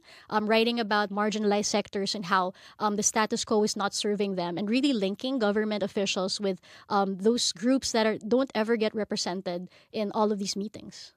What's been the response from people? Have you noticed a correlation between your work and an uptick in trust in Rappler since you started doing your job? Well, yes, we do have some metrics to show that. Like, we've been increasing our membership, for example, which shows that maybe people appreciate our work more and understand the crisis we're in. So we're seeing a growth in that. Also, we're seeing people defend us more, like actually going out of their way and explaining to other people, like being ambassadors of the work we do. And even just the act of going across the country, meeting people face to face, you can see them understand that journalists are human. Like, they see us as people. We're faces, we're people you can handshake with, we're people who reply to your queries about our stories. So it's been incredibly amazing to go to these events and see a lot of people show up. They're interested in journalism. Maybe some of them voted Duterte before, but that doesn't stop them from being interested in the work we do. So yeah, it's been extremely fulfilling. Well, Pia, thanks for joining us here, and hope you enjoy your time in Canada. Really Thank you so much. That is Pia Renata. She's a journalist and community lead at the Filipino media outlet Rappler. She is touring, as you heard, across Canada as a McLuhan Fellow with the Canadian Embassy to the Philippines, and she was in Winnipeg yesterday, and she was in conversation there with the CBC's Corey Funk. We carry a world of information in our pockets because we want to know. Breaking news that shapes our world. Staying on top of stories around the globe. And connected close to home. It's news you can trust. Delivered when you want and where you want. On Canada's News app. Now with CBC Radio 1. Local and live. Download the CBC News app for free. Here's to the bold. The Professional Women's Hockey League is back. Lace up, strap in, and tune in to Hockey Saturdays on CBC, where you can catch the best women's hockey players competing head-to-head with everything they've got. The puck drops Saturdays at 2 p.m. Eastern on CBC, CBC Gem, and cbcsports.ca. Don't miss it.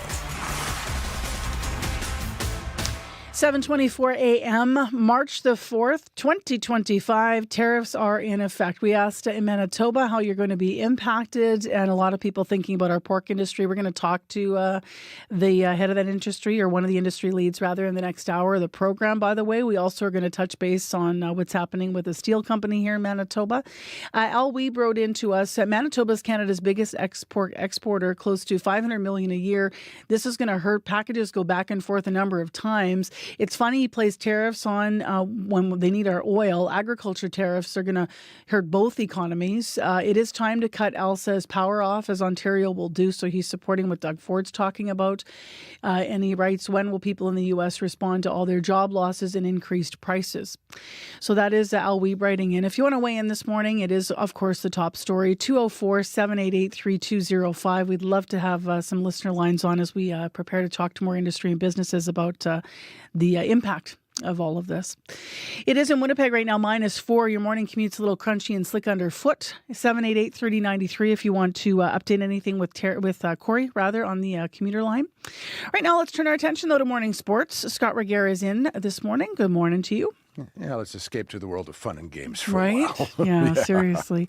All right, curling. What stands out right now at the Briar? Well, mixed results for the Manitoba rinks, Marcy. Reid Carruthers split his games yesterday, beating New Brunswick before falling to Brad Gushu and Team Canada. So Carruthers is tied for second place in Pool A. Right behind him, though, is Matt Dunstone, who only had one game yesterday in which he fell to Northern Ontario. So both the Manitoba rinks back out on the ice today. Dunstone taking on Newfoundland and Labrador. Carruthers will contest what could be a pivotal game against the team he's tied with in his standings, Northern Ontario. Should he win, it would mean he holds the tiebreaker should both those rinks finish with the same record, which is quite possible. 3:30 start time for those games this afternoon. Let's go to basketball. It was a memorable Monday, huh? It was on a couple of fronts. Shai Gilgeous-Alexander, Marcy, continues the form that should see him win the NBA's Most Valuable Player Award this season.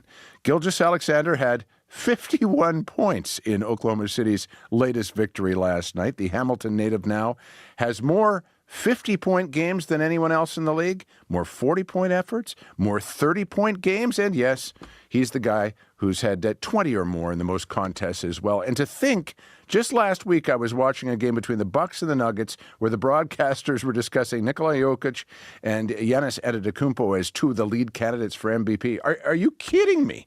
Shai Gilgeous-Alexander is going to win this running away. At least I hope he does. Now, a big win off the court yesterday, Marcy, for the Toronto Tempo. They are welcoming tennis icon Serena Williams as part of their ownership group. Here's Tempo President Teresa Resch. Anytime you can be associated with one of the greatest of all time, it's definitely something that is positive. She has a great affinity for Toronto and for Canada. And more than anything, she's just excited about the future. And we are, like the Tempo, we're excited about what we're building. And I think that her wanting to be on board and join this team validates what we're trying to build here for all Canadians. The Tempo begin play next season, and having Williams on board obviously adds that truly global name to the marquee. No word yet, though, on how much of a stake Williams will have in Canada's first WNBA franchise, although Williams has already said she wants to take an active role in future jersey design, which is kind of cool, knowing her fashion background. No doubt. Let's finish up with hockey. Jets back in action tonight. We need to snap a couple-game losing streak now. Yeah, after setting that record-winning streak, the Jets have lost a couple in a row, scoring just once each time out. So hopefully more in the way of offense tonight against the Islanders. Part of the lack of offensive punch is down to the team's power play, Marcy. Heading into the Four Nations break, the Jets had the best man advantage unit in the league, and since the break, they've had the worst. In fact, Winnipeg hasn't scored yet with the man advantage since the break. And with the trade deadline coming up, depth goal scoring could be something General Manager Kevin Cheveldayoff addresses. Leading point scorer Kyle Connor was asked if he is pondering that ahead of the deadline. I'm not really thinking about it. That stuff will take care of itself. Obviously we got tremendous trust in our organization, our management to do whatever they see fit to help this team. If we get some, if we don't get somebody, if we move players, whatever happens, I think this is a good foundation in this room to be able to adapt. And obviously we're in a pretty good position to hopefully add here and make our team better. We trust Chevy, and he's going to do the best job he can to make this team a Stanley Cup champion. They should trust their general manager given his recent work during trade deadlines. Friday is this year's deadline. As for tonight's game against the Islanders, puck drop is at 6:30. All right. Thanks a lot, Scott. You betcha. That is Scott Regier with Sports on CBC. As I mentioned, if you need us on the commute, 788-3093. Pretty quiet out there so far. Although Corey was saying this morning he was actually kind of giving up on the sidewalks because of all the bumps and lumps and ice and having to kind of move to the road. It's not ideal, but it is challenging out there for sure. We do have one additional thing to mention, though, that Corey's been watching, so he's popped in with an update on that. Yeah, I just got a call from Pam. Just got off the phone. Northbound Lajimodiere approaching Dougal. There's been a stalled semi, but it's now got its four ways on it, slowly moving. But she said there's about a 15-minute backup, so very still slow going. So, but hopefully it'll be cleared soon. 204-788-3093. Thank you, Corey. Thank you. Thank you, Pam. And your CBC Winnipeg News is next. This is CBC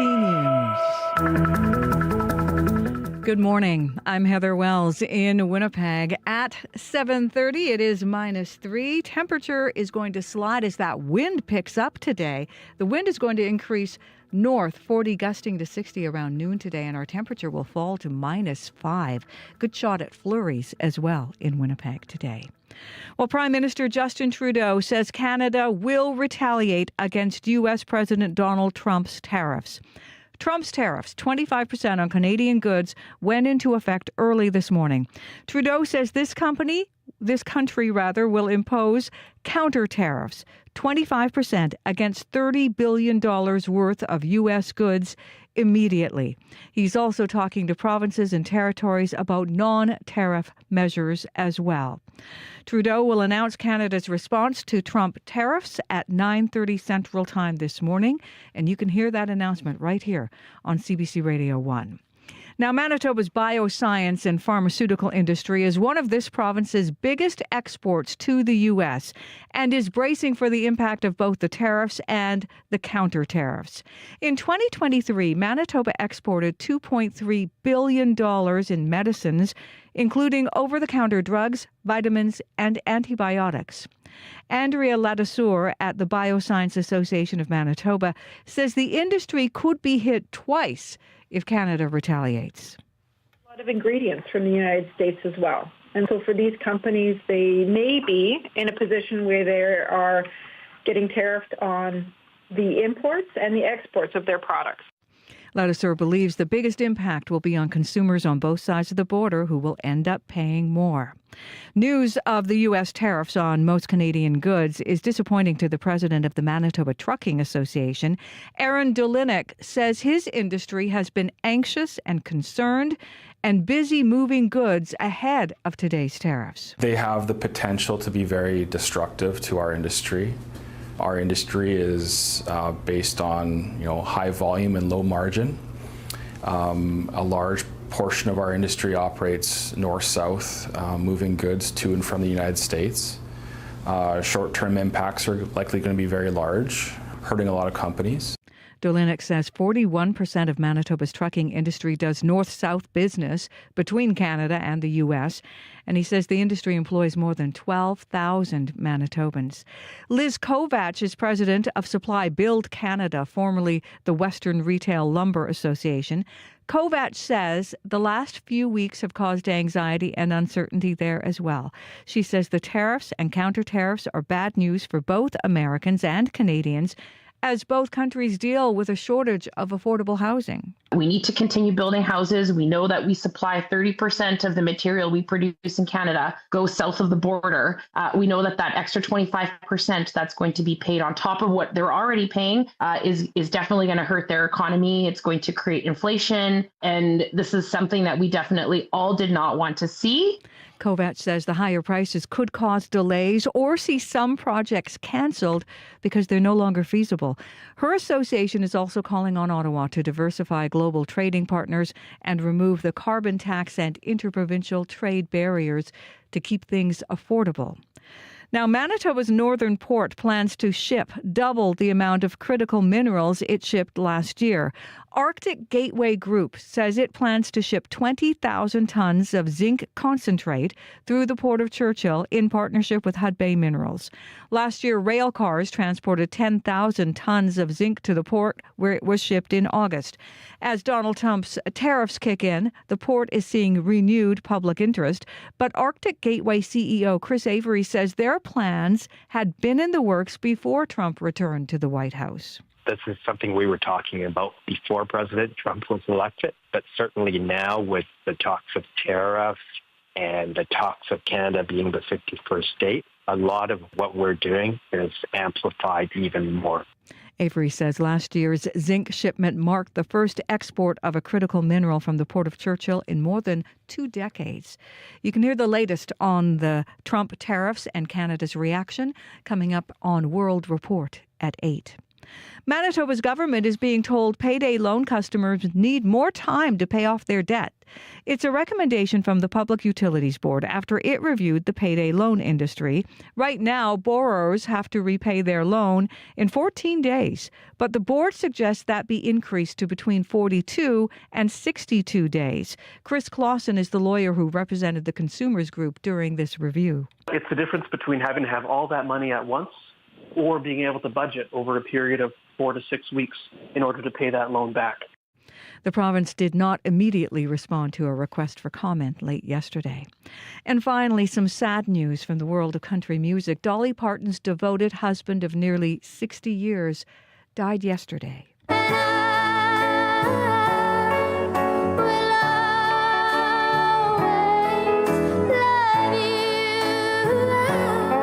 Carl Dean, who was 82 years old and avoided the spotlight. In a statement last night, Dolly Parton said, "Carl and I spent many wonderful years together. Words can't do justice to the love we shared for over 60 years." Memories. That's all You can find more news updated throughout the day. All you have to do is head to cbc.ca/Manitoba. Look at you with that song. It's I have so little sad, goosebumps right? for them. Over 60 years. Yeah, long time. Long time. Wow. All right. Thank you, Heather. You're welcome. All right, let's get into our regional forecast now. It's Tuesday morning as we reset here. We're live in downtown Winnipeg on CBC, 89.3 FM, 990 AM on the app and YouTube. If you are on YouTube, you're about to see the map of all the temperatures. Here's Abby with our regional forecast. Good morning once again. We are tracking a cloudy day across the province with flurries in most of the regions. That should clear as we get into the evening period. But for Winnipeg and the Red River Valley region right now, temperatures still around -3. We should see a cloudy day with a chance of flurries and some breeze picking up by the midday. We do see the temperatures dropping to -5 this afternoon, and then tonight that some flurries might still be hanging back before it clears overnight, and we see the temperatures drop to -13. Similar conditions we're looking at in the Pembina Valley region, -4 at this time. Cloudy skies also in the forecast, temperatures dropping to -8. In western Manitoba, Brandon sitting at -5 with along with the surrounding regions. We have these cloudy conditions with a good chance of flurries today. Temperatures will drop to -7 later today. In the Parkland region, Dauphin is having light snow at this time. Temperatures at -8. Expect a cloudy day with some breezy conditions from the north. This flurries is going to be tapering off as you get into the overnight period, and we'll see temperatures drop to -10. In Gimli, -5 and cloudy. For the Interlake region today, expect a good chance of flurries. Breezy conditions by the noon period, high around -7. In the powerful influence, some areas in central Manitoba, we're looking at clear conditions now. Temperatures around -13. Slight chance of flurries also in the forecast today. You will be warming up to -5. Up in Thompson, we're looking at temperatures around -15. Clear conditions we're seeing, though that would change to some cloudy skies later. We do have this chance of flurries in the forecast. Highs will be around -8, -9. Further north in Churchill, we're seeing temperatures sitting at -20. The day is going to start cloudy. You do have the slim chance of flurries, and it's still going to be cold up there with the wind chills near -28. So looking at the province, Mercy, this morning from the Red River Valley region all the way down to the Parkland region, we're seeing a cloudy day with flurries and some breezy conditions, while up north it's going to be some light snow developing in Thompson at this time, and that frigid conditions still continues in Churchill. Overall, it's still cold as you head up north. All right. Thanks, Abby. Thank you. Corey Funk, you've had a couple calls and updates in traffic. Yes, just got a call from Chris on the commuter line. Northbound Donald, just past Confusion Corner. There's a stalled car in the middle lane. He said it's not too backed up yet, but as traffic picks up, that may very well change. Also, a while back, there was on northbound La Jamodiere, just approaching Dugald, there's a stalled semi blocking the curb lane. I got a call from Panda that's now moving slowly with its four ways on, but there's still some pretty decent backups that hopefully will slowly clear as that semi makes its way. But if you see anything else, though, give me a call. Curious how slippery it is. If you're walking, I can tell you it's very slippery on the sidewalks. Biking as well, probably a similar case. But if you see something, give me a call. 204-788-3093. You're weighing in on tariffs and how you'll be impacted in Manitoba online this morning. Comments coming in. Lisa Teal saying, I have no idea how it's going to affect my family. However, the first thing I thought of is buy lumber today. If you're building a deck, house, replacing plywood, better get it this week. Britt Patrick saying, I'm a dual citizen. And as part of Project 2025, I've heard mention that extraditing American-born people back to the United States using these kind of tariffs and crap as leverage. I've never lived in the U.S. a day in my life. I was just born there, and I'm terrified of being shipped back as part of a weapon for this. I'm also scared of this causing an actual war. Linda Locke's writing in, I think on a day like today, I'm wondering about fruits and what the costs will be. Hard to say, she seems to be saying here. She writes, more emotionally is how I'm reacting. I've contemplated that Manitoba ought to impose a significant tariff on out-of-country residents who are hunting and fishing. Don't want to punish the industry, but it's something that we could do in this province. So I think a lot of people are thinking about what brings now Americans here. And a lot of people also reacting, not to penalize the individual people involved here. But at some point, obviously, we're going to look at all kinds of, assess what our leverage is, not just in Canada, but here specifically in Manitoba. So we're going to hear more, of course, from our local officials throughout the day here. We also are going to hear from the Premier between 9:30 and 10:30. There's now a CBC News special coming up on the tariffs and countermeasures. So you'll hear that our time at 9:30. Well, next on the show, let's switch gears completely at 7:41 a.m. There is now another option in Winnipeg for seeing movies on the big screen. I'm Shanley Vidal, and I'm here at Garden City Cinemas in Winnipeg. The theater recently reopened after being closed for 15 years. Well, you can catch some Hollywood blockbusters here. The main focus is on Bollywood. Welcome to Garden City Cinemas. I'm Thomas Oberlin, and I'm the new manager here at Garden City Cinemas.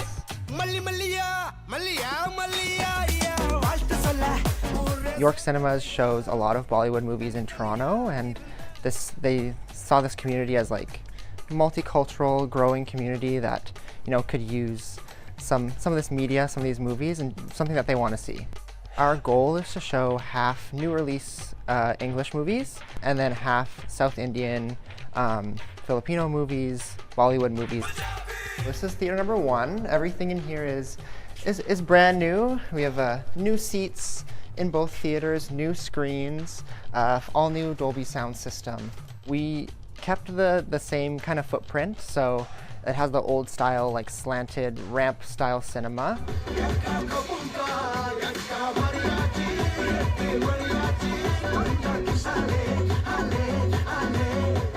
I've watched a couple of the movies that we're showing, and there's a lot of English already in the movie, and also like our subtitles are very, very easy to read. I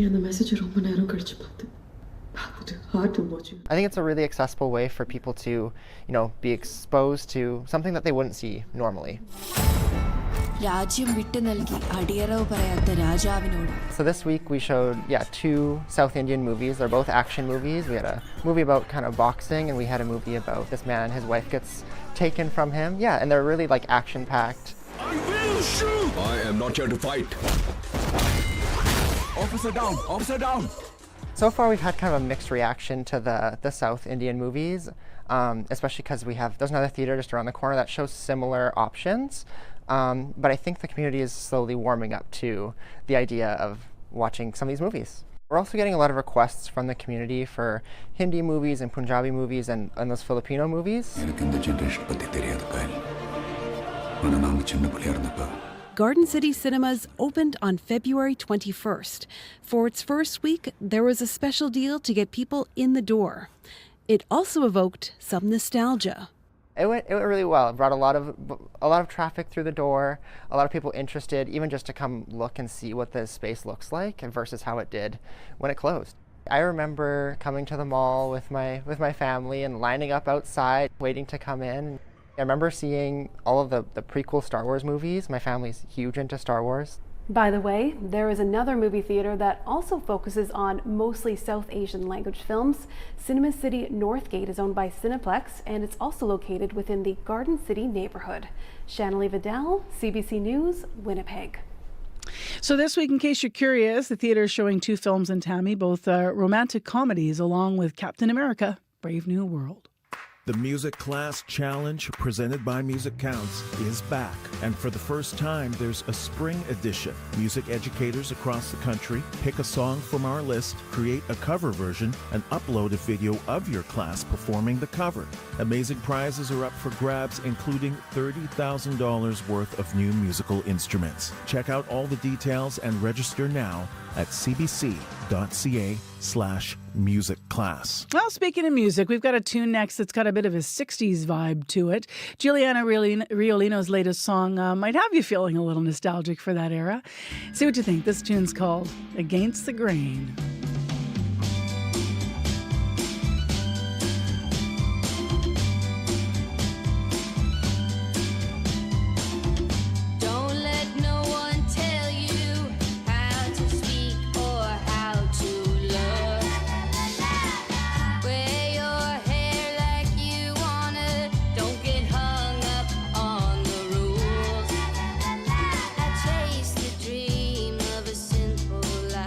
But it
Get out your go-go boots, huh? Very 60s. Abby's hearing a little Cyndi Lauper on the high notes, too. I can hear that. Cool tune. That's Juliana Riolino. She's out of Welland, Ontario, in case you're curious. You want to add her to your playlist. You've got Canadian artists. Tune is called Against the Grain.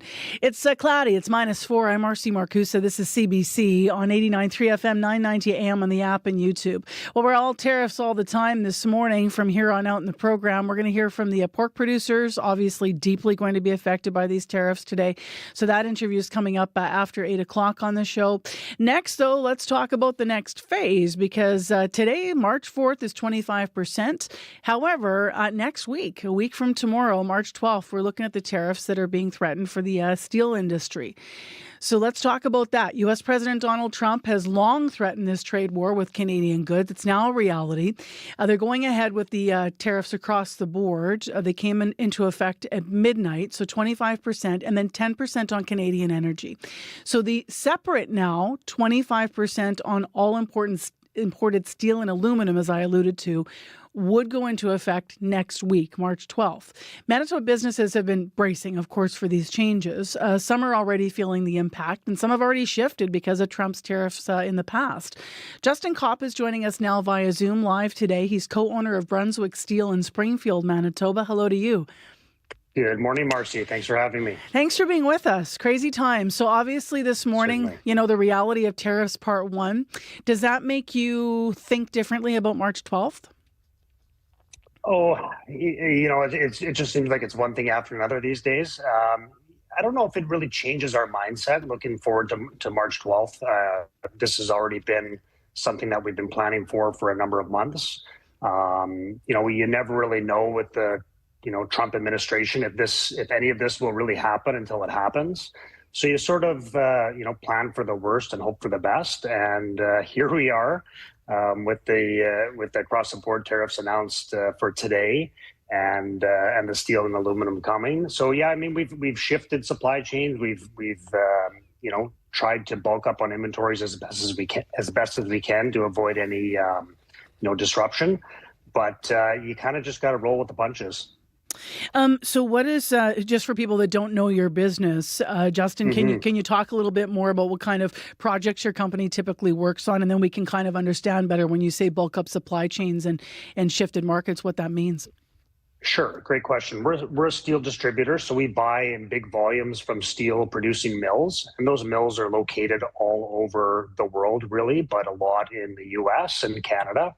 And we hold that inventory till our customers need it, whether that be in raw steel, so they'd be buying as-is parts for construction or manufacturing, or we take that steel and we cut it and bend it and shape it and produce parts for them. So not only are we supplying distribution goods, but we're also supplying manufactured goods. So does that mean then that counter tariffs will also impact you? Are you shipping back across the border once you've made the steel into something else? Yeah, we don't, but our customers do. So we're already seeing a slowdown in business volumes. We're seeing customers way more cautious in what they're buying, what they're producing. So it's already having an effect. It's already been having an effect for probably a month and a half. How have you bulked up on inventory? How much did you bring in, and then where are you storing everything? What's it? What is that? What challenges is that posed? Well, the challenge is space for sure. You're limited to what you can support and store effectively and safely in your building. But we're built to handle some decent volumes. And then it's just managing things like cash flow. You need to be able to afford to do this at any given time. So when you're buying 20, 30, 40% more inventory, you need to be careful about those things and prudent, but you can sort of offset things for a few months. But you're also we're switching supply chains. We're buying from different vendors that are less risky of potential tariffs. We're doing those things as well. What kind of a vendor is less risky for potential tariffs? Are you having to stay in Canada, or are there parts of the States that you that you have found that are pockets for you because you maybe have a long-standing business relationship? Like, how do you decide who's less risky? Yeah, we're trying to shift as much as possible to Canadian. Now, having said that, we've already done a lot of that during the 2018 tariffs that came in, the Section 232 tariffs at those times. So yeah, we're shifting Canadian as best as possible. It's not always realistic in our business, especially in a short-term change. Like there's some products that just aren't produced in Canada. So, there are some European vendors that we've taken advantage of and some overseas vendors, in Asia. But our preference has always been to support North American made product. It really is when I think of domestic steel, I think of U.S. and Canadian steel. So, to shift those supply chains aren't easy. You could be dealing with, potentially quality issues if you aren't, used to that vendor and had experience with them. So, there are concerns, there are risks with changing and moving, but it's a necessity at these times. You said some of your protection right now is because you already started switching markets and thinking differently after 2018. For sure. I understand at that time you were, is it fair to say, were less prepared or caught more, off guard? So this has made, this 2025 tariff, at least you have some different things in place? Yeah, for sure. We have a much more mature supply chain today. So yeah, I mean, 2018 really forced us. Yeah, absolutely, caught us off guard. Flat-footed, and forced us to make some changes to how we buy our steel.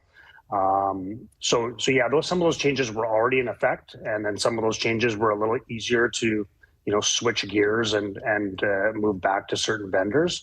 But some of these things, they take months to procure. Like, we've got some products, you need to plan 4, 6, 8 months in advance. So there are risks with some of those products, and there's some products that just aren't made in Canada anymore. Steel beams, for example, in construction. You see them going up on buildings all the time. We haven't made steel beams in Canada for probably 20 years. So, there's some things that you just can't shift gears on real fast, but there's things that you can do, and the things that you can control, you move and adjust. What percentage of your steel would come from the U.S. markets overall? Oh boy, that's a tough question. Maybe probably about 30%. Okay. So yeah. And what was it before? And that was higher before. Okay, I was going to say, that was higher before. Yeah, probably 50% then, maybe even a little bit higher. So we have made some permanent adjustments there. What are you hearing from your American colleagues about these tariffs? Because I mean, at the end of the day, business is about relationships, and as you said, you look at this as the North American steel market. So I mean, we're in a tricky time now because. I think a lot of businesses are saying, that we're still kind of hoping for an after. There will be some kind of after. So you have to be careful with, maintaining relationships while at the same time staying strong here in Canada, and then obviously trying to keep your business running. So how tricky has that been? Yeah, I mean, I really do believe that these won't last all that long. I mean, we have very, very integrated supply chains. You hear people referencing on the news parts going across back and forth multiple times. And that is true. So, from a customer standpoint, I have very few direct customers in the U.S. Most of my customers are Canadians who are shipping to the U.S. So those relationships are going to stay strong. I'm not worried about those, although, if some manufacturing moves to the States, that could be a problem. But from my colleagues who either own service centers or run service centers in the States, I've heard very little. It's really not a news story from concern on supply. They like the protectionism. They like driving steel prices up. Because that's what this is going to do. We've already seen some impacts and rising steel prices, over the last 6 weeks or so, kind of in anticipation of these tariffs.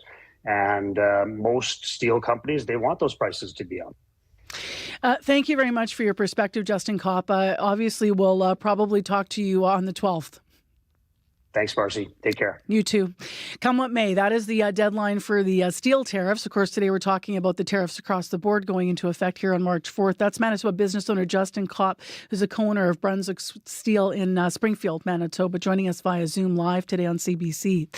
All right, with more headlines and tariff news and other stories, here's Heather Wells. Good morning. Well, Manitoba's bioscience and pharmaceutical industry is bracing for the impact of these tariffs and the counter tariffs. In 2023, Manitoba exported $2.3 billion in medicines, including over-the-counter drugs, vitamins, and antibiotics. The Bioscience Association of Manitoba says since they import some of the ingredients from the U.S., their industry could be hit twice. And the president of the Manitoba Trucking Association also disappointed with the Trump tariffs. Aaron Delinik says Manitoba's trucking industry employs more than 12,000 Manitobans. He doesn't believe they will all lose their jobs. We'll hear more in our next local news coming up at 8:30. Thanks, Heather. You're welcome. -4 right now. It'll be -5 for most of the day. We're going to drop one. A stall in the middle, northbound Donald just past Confusion Corner in the middle lane. That could still be there causing an issue. Still ahead, we're going to talk to Manitoba pork producers about the tariffs, and we'll get the view next on World Report. Today on Q with Tom Power. The American actor Josh Gad has been in huge Broadway shows, starred in big movies. I mean, he was Olaf in Frozen. Hi, everyone. I'm Olaf, and I like warm hugs. Josh will be here to tell you his story, all about his new memoir, and about the anxiety and body image struggles he's faced along the way. That's coming up on Q, followed by Commotion with Elamine Abdel Mahmoud on CBC Radio 1, the CBC Listen app, and everywhere you get your podcasts. The CBC News is next. Coming up in half an hour, it's The Current with Matt Galloway. On average, 12 Canadians are diagnosed with multiple sclerosis every day. Ardra Shepherd was just 23 when she received her diagnosis, and her new memoir explores finding humor and joy while grappling with a sense of identity in the face of MS. That's coming up on The Current. This is World Report. Good morning. I'm Marcia Young. The trade war between Canada and the United States is on. Tariffs came into effect just after midnight. 25% on all Canadian goods going into the U.S. The exception, Canadian energy. It has been hit with a 10% levy. Ottawa is fighting back with its own tariffs. I'm joined now by the CBC's Janice McGregor in our Parliamentary Bureau. And Janice, the day has come for these tariffs to kick in. What can you tell us? Marcia, the reality that we're waking up to is that NAFTA is dead. Not in the legal sense of one of the signatories serving official notice of an intent to withdraw, but the spirit has left the body. The whole point of having this preferential trade agreement between geographic neighbors that organically trade more with each other than with anyone else was its tariff-free zone. And as the conclusion of Prime Minister Justin Trudeau's statement read last night, tariffs will disrupt an incredibly successful trading relationship. They will violate the very trade agreement that was negotiated by President Trump in his last term. If this is just intended to be transactional, to force concessions at a future bargaining table, the politics of that just got more difficult for any country that sits down with Trump. Why would any politician, not just Canadian ones, go through the painful process of negotiating concessions again if the end result isn't a secure and stable trade environment? What are you hearing when it comes to Canada's response? Trudeau's cabinet seems to be pulling its retaliation strategy off the shelf where it's been sitting for the last 28 days. We have a list of imported products the government says adds up to the first $30 billion worth of targets for a 25% tariff in return.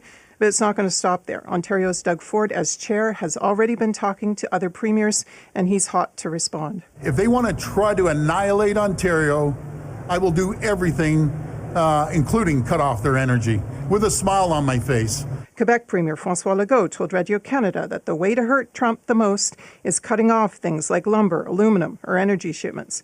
And premiers that lined up before to cancel U.S. contracts, yank American booze off the shelves of their liquor retailers, all poised to snap back into action. All right. Thank you, Janice. You're welcome. The CBC's Janice McGregor in Ottawa. Stay with CBC Radio as we bring you the Government of Canada's response to the sweeping tariffs. A live news special begins at 10:30 Eastern. Quebec's trade with the U.S. accounts for more than 70% of the province's exports. In 2023, the province sold $87 billion worth of products to the U.S. That is according to the Quebec Statistics Institute. As Kwabino Aduro reports, businesses in Quebec are considering the impact of Trump's tariffs. It's going to be really hard. Etienne Pellissier is the co-founder of microbrewery Hop Station east of Montreal. He says any tariffs will have an impact on the cost of aluminum beer cans.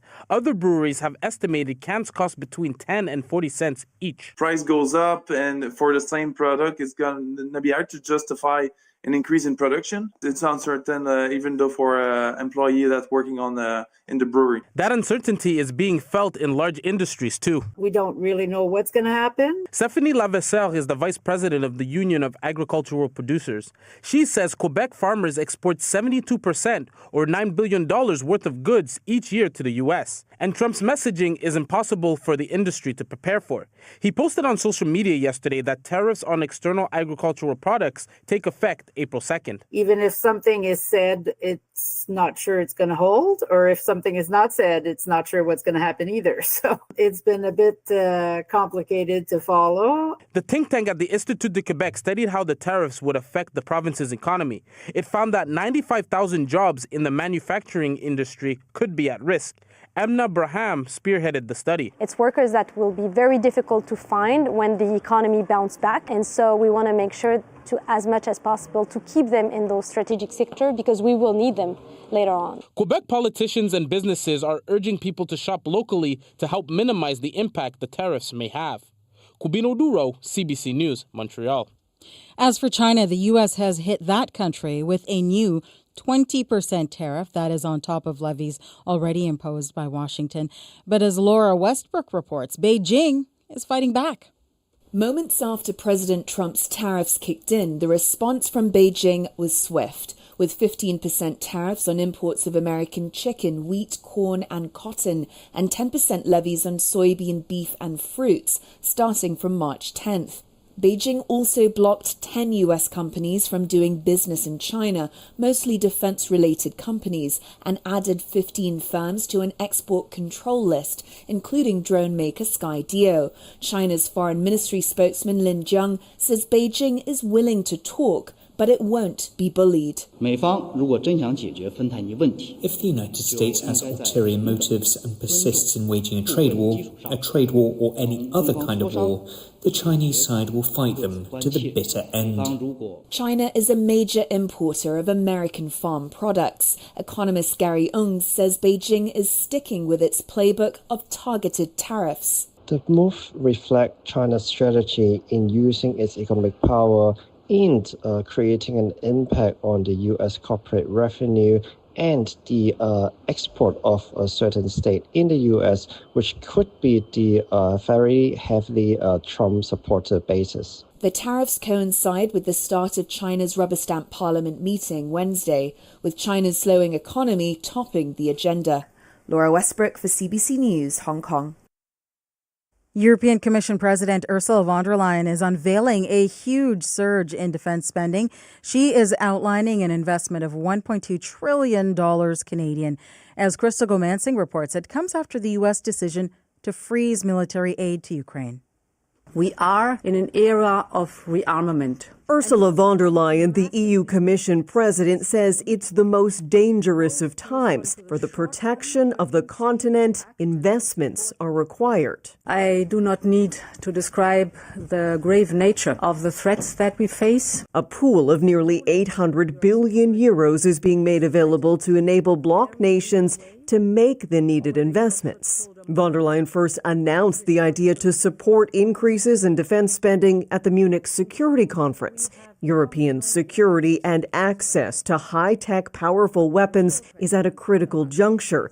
The U.S. suspended all military aid shipments to Ukraine. I'm shocked. This is unbelievable what's unfolding. Alexander Mereshko is a Ukrainian MP and chair of the country's Foreign Affairs Committee. If there will be casualties and human lives lost because of this, I think Mr. Trump should seriously think about how he's going to enter in history. If you didn't have our military equipment. During that explosive meeting last week, U.S. President Donald Trump accused Ukraine's President Volodymyr Zelensky of not wanting peace and gambling with World War III. European leaders have called for enduring peace through strength and now have more access to funds to bolster collective security, including Ukraine's. Crystal Gamansing, CBC News, London.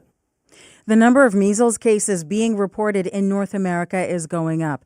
Quebec has confirmed 30 cases as part of an outbreak that began in December. In the U.S., an outbreak in Texas has grown to nearly 150 cases. As Steve Futterman reports, the controversial Secretary of Health, Robert F. Kennedy Jr., appears to have had a change of tone. Just last week, Robert F. Kennedy Jr. was playing down the outbreak of measles in Texas. It's not unusual. We have measles outbreaks every year. But now, only days later, Kennedy is changing his tune. He now says he is deeply concerned. And Kennedy, an outspoken vaccine skeptic, even acknowledges that the measles vaccine does protect people. Still, he hasn't given a full-fledged endorsement. Kennedy says parents should consult their physicians. Dr. Ramesh Adolja, an infectious disease specialist at Johns Hopkins, calls it a lukewarm endorsement. The measles vaccine is the solution to this outbreak, and RFK Jr. is not really giving it a full-throated defense. He's giving it a very kind of anemic, perfunctory type of position on it. In fact, the outbreak that Kennedy called not unusual is unusual. In Texas, there hasn't been an outbreak this large in nearly 30 years, and the last measles death anywhere in the U.S. occurred more than a decade ago. Measles outbreaks are now spreading into other states, including New York, where doctors like Diane Hess are telling parents to get their children the vaccine. You can die from it. You can become deaf, blind, brain damage. It's a horrible, horrible illness. Some health officials are at least partially blaming vaccine skeptics for these outbreaks, accusing them of making Americans fearful of vaccines. Steve Futterman for CBC News, Los Angeles. And that is the latest national and international news from World Report. I'm Marcia Young.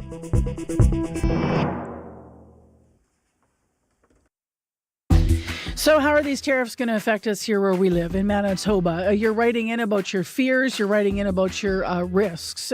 Benjamin May writing in to us this morning at CBC. The newly imposed U.S. tariffs present multifaceted challenges for Manitoba, impacting industries ranging from manufacturing and agriculture to healthcare and food services. All correct. He goes on to write, the province's deep economic ties with the U.S. mean that such trade policies will have widespread and profound effect. As businesses and government leaders navigate this complex landscape, strategies to mitigate adverse outcomes and protect Manitoba's economic interests will be crucial.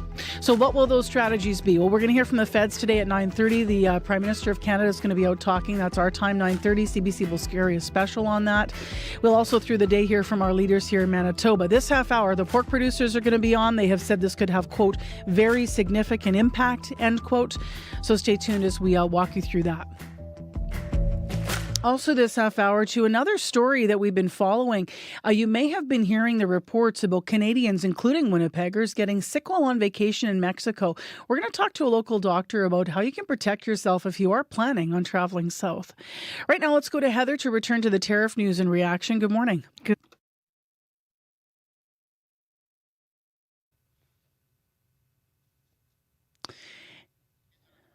Heather? Yes, there good you morning. are. Sorry yes, about so you. no, my bad. Yeah, no my worries. finger didn't push that button down hard enough. But talking about a hard reaction, a lot of businesses are having different reactions this morning. Most of them disappointment and concern.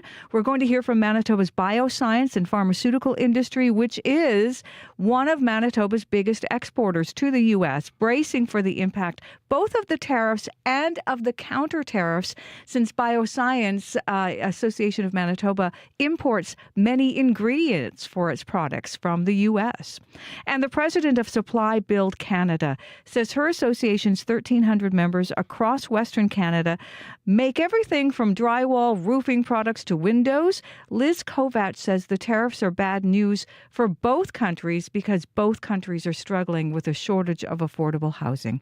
Those stories and more coming up in our next local news at 8:30. All right. Thank you, Heather. You're welcome. Heather Wells is live live in our news center. And now to Abby with the weather. Yeah, we do have a little flurry fun today with clouds sticking around and some snowflakes possible in some regions. Winds will be picking up by the midday period. We'll see temperatures deep to around -5 this afternoon. Currently, Winnipeg, we are at -4 and it is cloudy.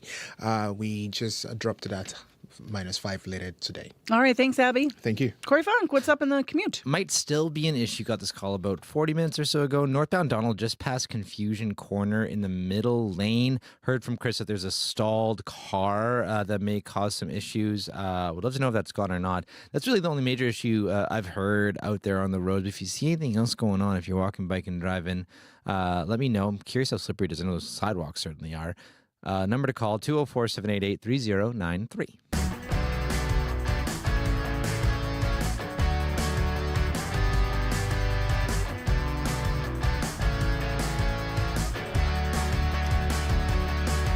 Well, if the thought of sipping margaritas on the beaches of Mexico sounds good right now, you might want to hear our next interview before you go. If you're not careful, you can end up spending your vacation in the hotel bathroom. Last month, dozens of Manitobans got sick at an all-inclusive resort in Mexico. Nelson Azevedo was in Playa del Carmen officiating his niece's wedding. He spoke to CBC's Felicia Adam about what the resort looked like while the illness was spreading through.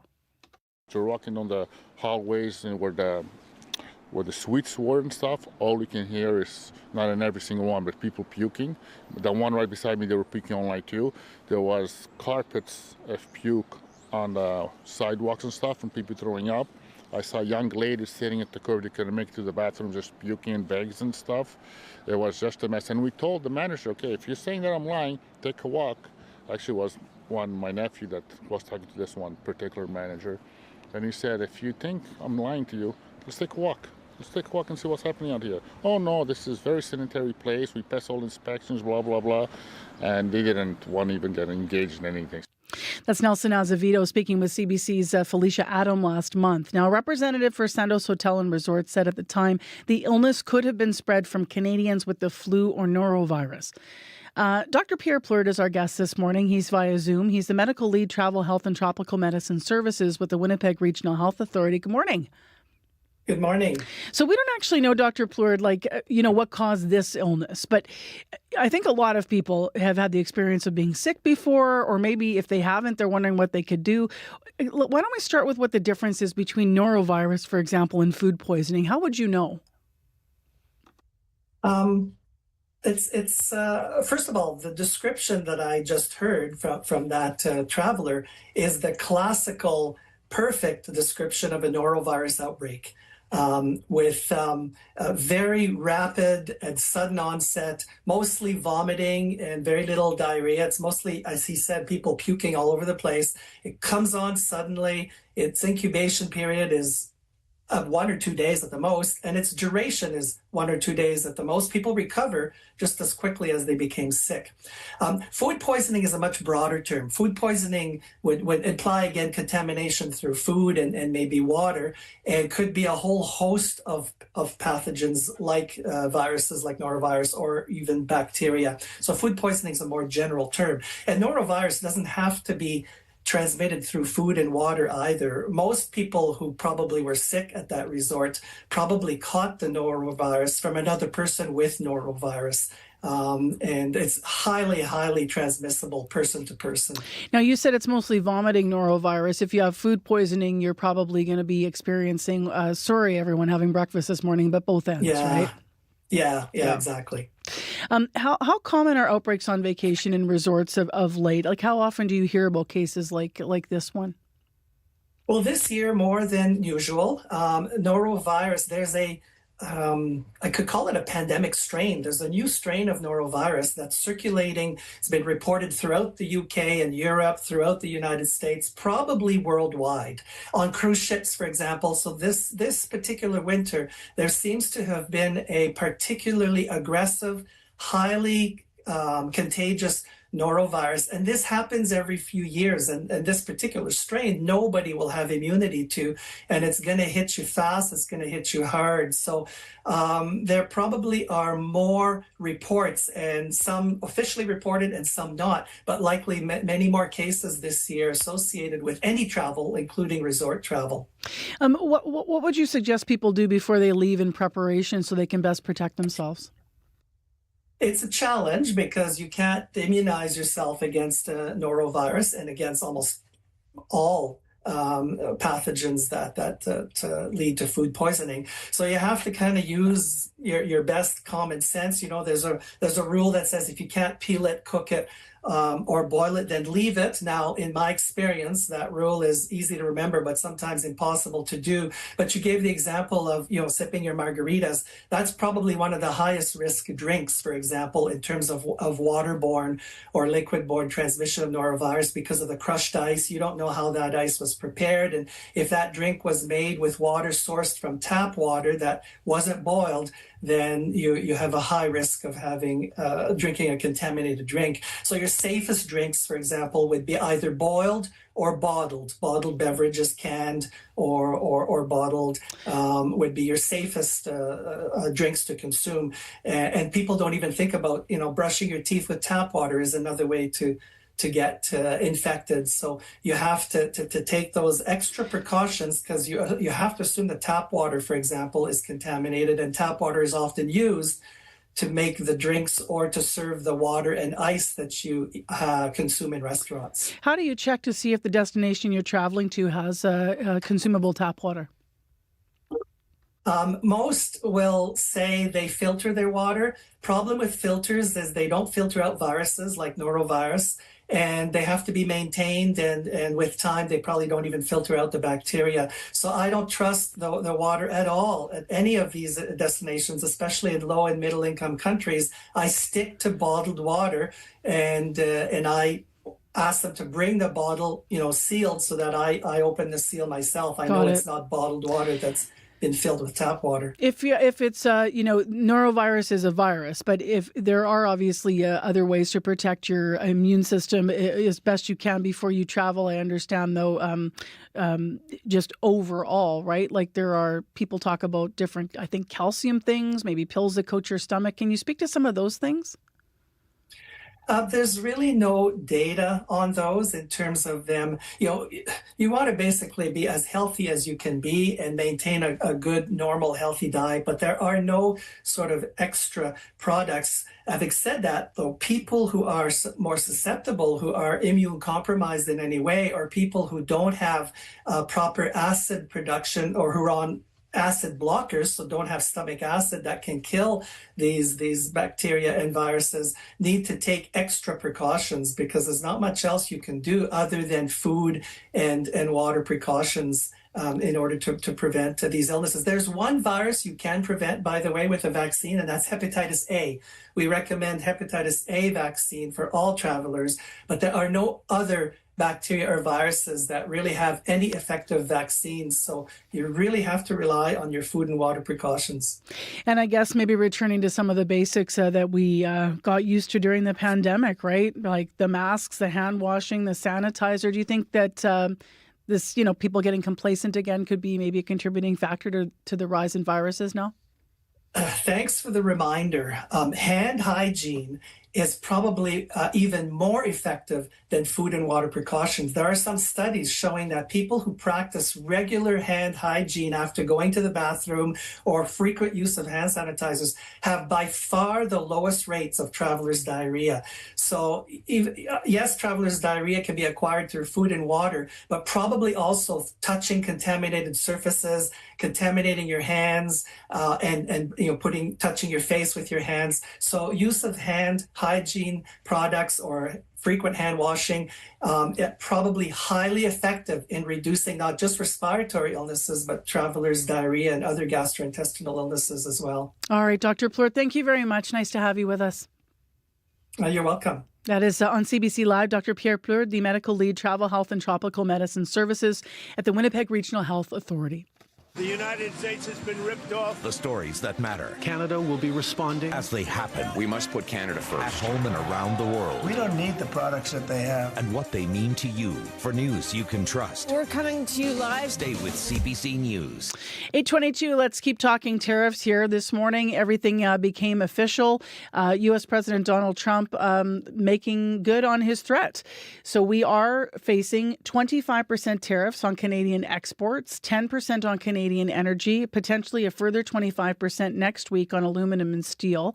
The Prime Minister will speak now at 9:30, so just in over an hour from now, we'll have a CBC News special from 9:30 until 11 o'clock. From a Manitoba perspective, as soon as this threat was announced, the very first industry we called was pork, the pork industry.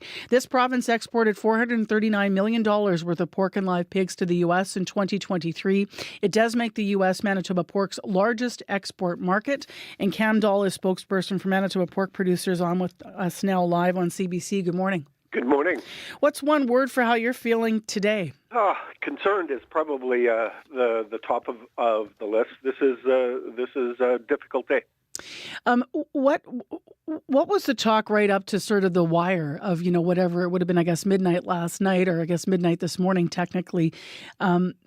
Were you hopeful at all, or was the writing on the wall in the last couple of days? Well, there was a little bit of hope that there would have been ways of keeping these tariffs off. So I wouldn't use the word hopeful but a little bit of hope. Yes, we were still thinking that there was a possibility, but of course that's not the case this morning. What does today look like? What do you need to hear from leaders in Manitoba about protecting your industry?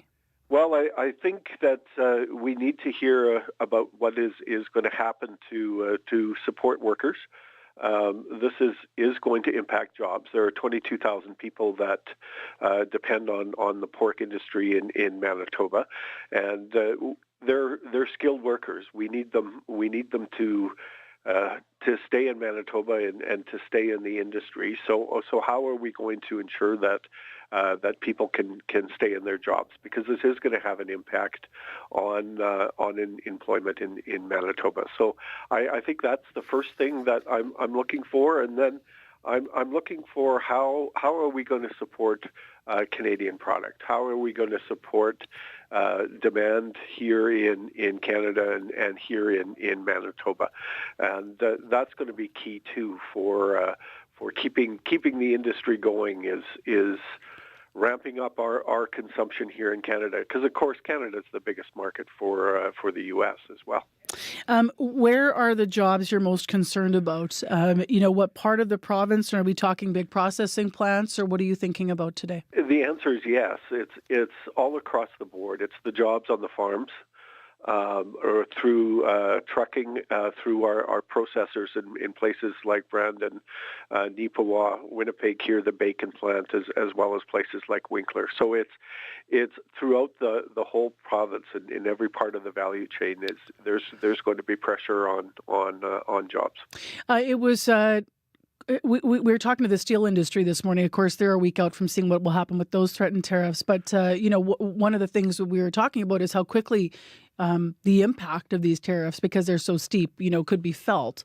And in that interview, there was a, conversation saying the reality is that there could be steel plants. This was in the context of that talk, of course, that interview, but there could be shutdown of plants like within a week. I'm wondering for the pork producers and for pork, how quickly do you think the impacts will actually be felt potentially? Well, I think producers and processors are going to feel the impacts immediately, and we're going to see that disruption at the border. But of course, you can't just turn off a hog farm, and so we will see reductions in production, and we will see producers pulling back and processors pulling back.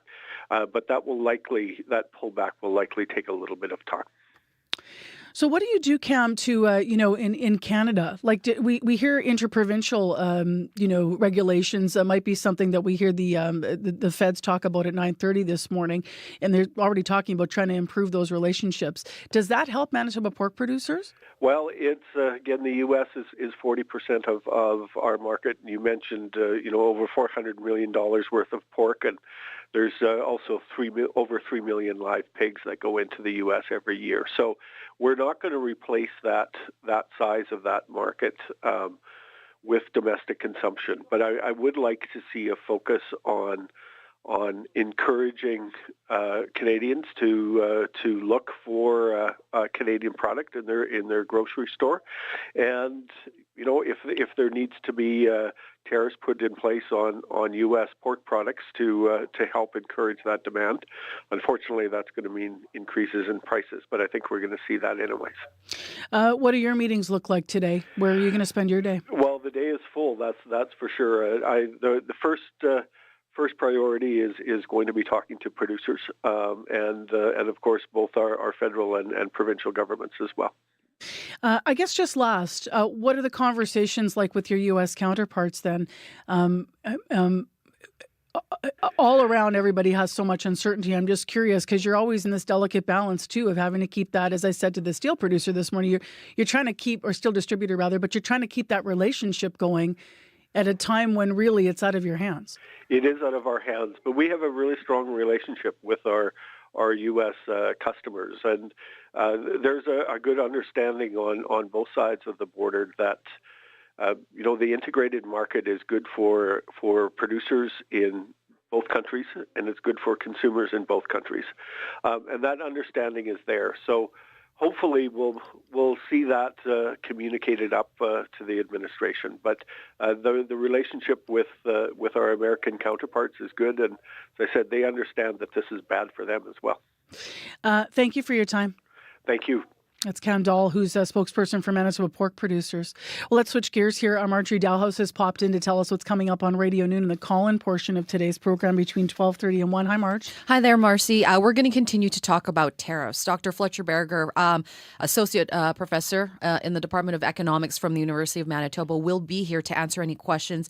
And I was just listening this morning to InfoRad, Marcy, and you said that people have a lot of questions about what impact will this have, not only on how much they're going to pay, but on the economy. So Dr. Berger will join us. He'll also react to the Prime Minister's announcement coming up at 9:30. So get ready with your comments and your questions and call in at noon today. We're going to be speaking with Dr. Fletcher Berger from the University of Manitoba on tariffs, Marcy. All right. Thanks very much, Marge. Thank you. So Marjorie Dalhouse on Radio Noon, that's between 12:30 and 1. The comments I was sharing that Marge was referring to are from our Facebook page. So if you want to weigh in there, we'd love to hear from you. We've been hearing from a number of different businesses this morning, including booksellers, for example.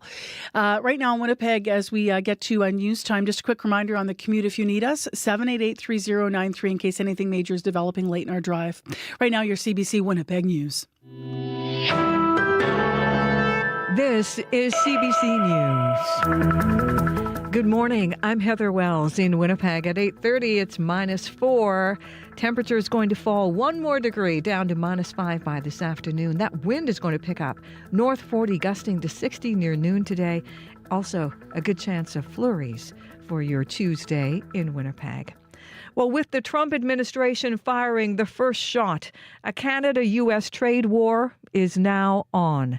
U.S. tariffs on Canadian imports went into effect at midnight, and in 1 hour from now, Prime Minister Justin Trudeau will have details on Canada's response. The Prime Minister will announce that at 9:30 Central Time. You can hear the announcement in a CBC special right here, starting at 9:30 this morning on CBC Radio. Manitoba's bioscience and pharmaceutical industry is one of the province's biggest exporters to the U.S. In 2023, Manitoba exported $2.3 billion in medicines, over-the-counter drugs, vitamins, and antibiotics. Andrea Ledesser at Bioscience Association of Manitoba says the industry could be hit twice if Canada retaliates. Ingredients from the United States as well. And so for these companies, they may be in a position where they are getting tariffed on the imports and the exports of their products. Ladouceur believes the biggest impact will be on consumers on both sides of the border who will end up paying more. Aaron Delinek says 41% of Manitoba's trucking industry engages in north-south trade between Canada and the U.S. Delinek from the Trucking Association employs more than 12,000 Manitobans. He doesn't believe they'll all lose their jobs because of the tariffs, but expects the industry as a whole will feel ripple effects as companies try to compete potentially with fewer customers. I am concerned about some of our members that specialize in this segment of industry. They've built their businesses, in some cases had over decades, and something like this could have a very large impact in a very short period of time. Now, these tariffs are also disappointing to the president of Supply Build Canada. Liz Kovach says her association's 1,300 members across Western Canada make everything from drywall, roofing products to windows. She says 30% of their products go to the U.S. Kovach says tariffs and counter-tariffs are bad news for both countries, which desperately need affordable housing. It's going to then inflate prices, and it might create some delays in decision-making, or it might halt some projects completely just because it's not feasible to continue to add those costs on. Kovach says Canada's lumber industry could potentially see some mills shut down because of lost business. The Port of Churchill plans to ship double the critical minerals it shipped last year. Arctic Gateway Group, which runs the port, says it will ship 20,000 tons of zinc concentrate this year in partnership with Hud Bay Minerals. Arctic Gateway CEO Chris Avery says they'll expand the port's infrastructure to make it happen. We're going to triple the amount of critical mineral storage capacity we have at the Port of Churchill this year, and that will give us greater capacity to store critical minerals that will be carried up by the railway, either for Hud Bay or for other customers as well. Last year, 10,000 tons of zinc concentrate were transported by rail to the port, where it was shipped out in August.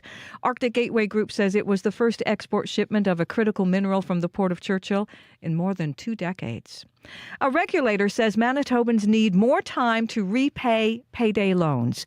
In a new report, the Independent Public Utilities Board recommends people get between 42 and 62 days to pay off their loan. Right now, customers get only 14 days. Chris Clausen is a lawyer who represented consumers during the board's review of the payday loan industry. Alberta has seen significant reductions in default rates in their payday loan industry, and we hope that we see the same results here in Manitoba. Manitoba's government did not immediately respond yesterday to a request for comment. Garden City Cinemas, north of Winnipeg, has officially reopened after 15 years. This time around, it's putting the spotlight on Indian language films. CBC's Felicia Adams has that story. From Bollywood to South Indian movies, Tamil, Hindi, Malayalam, and Telugu films will be center stage. Cinema manager Thomas Oberlin says just over a week since it opened, there's been tons of excitement. The community's thrilled that we're open. I think, there's a lot of nostalgia just in the building itself. And just to have another option down in this end of the city, I think people are really happy about it. That excitement is felt by Payal Pardesani and her husband. This theater gives them more options to watch the movies they want to on the big screen. Going to the theater and watching the movies in our language, it's not just a movie, right? It's the experience. There are only a few theaters in Winnipeg that play Indian language movies. Felicia Adam, CBC News, Winnipeg. You can find more news updated throughout the day right here on CBC Radio as we have that special on tariffs with the Prime Minister announcing Canada's response. We can also keep you in step with the news at cbc.ca/Manitoba. All right. Thank you, Heather. You're welcome. Heather Wells, Joni Nicolo, and Megan Ketcherson in our news department this morning. Our live team, Kevin Ipatebo, Abby Adeyemi, and Corey Funk. In addition, here are some of the associate producers that worked on the program today. They are Chidi Akuma, our community reporter, Shanley Vidal, Issa Kixon, and our producer in unit is Nellie Gonzalez, and the senior producer of audio at CBC Manitoba is Leif Larson. So thanks to everyone who worked on the program. All right, last look at what's going on, Corey. slippery sidewalks, and there may still be a stalled car northbound Donald just after Confusion Corner in the middle lane. But hopefully it's gone. But if not, might be some backups there. All right. Abby. The clouds are going to be sticking around today and some snowflakes possible. We're going to see temperatures slip to -5 this afternoon in most of the region. And for tomorrow, a bit of sun, a bit of cloud, and high near zero. Sounds like the weather just can't make up its mind yet. All right, Abby, thank you. Thank you. Well, that's it. That's all, but that's not everything. Stay here for more news on the developing tariff story today and more. I'm Marcy Marcusa. Thanks so much for joining us. Take care, be well, and we'll talk to you again right here on CBC Live tomorrow morning. The Current's next.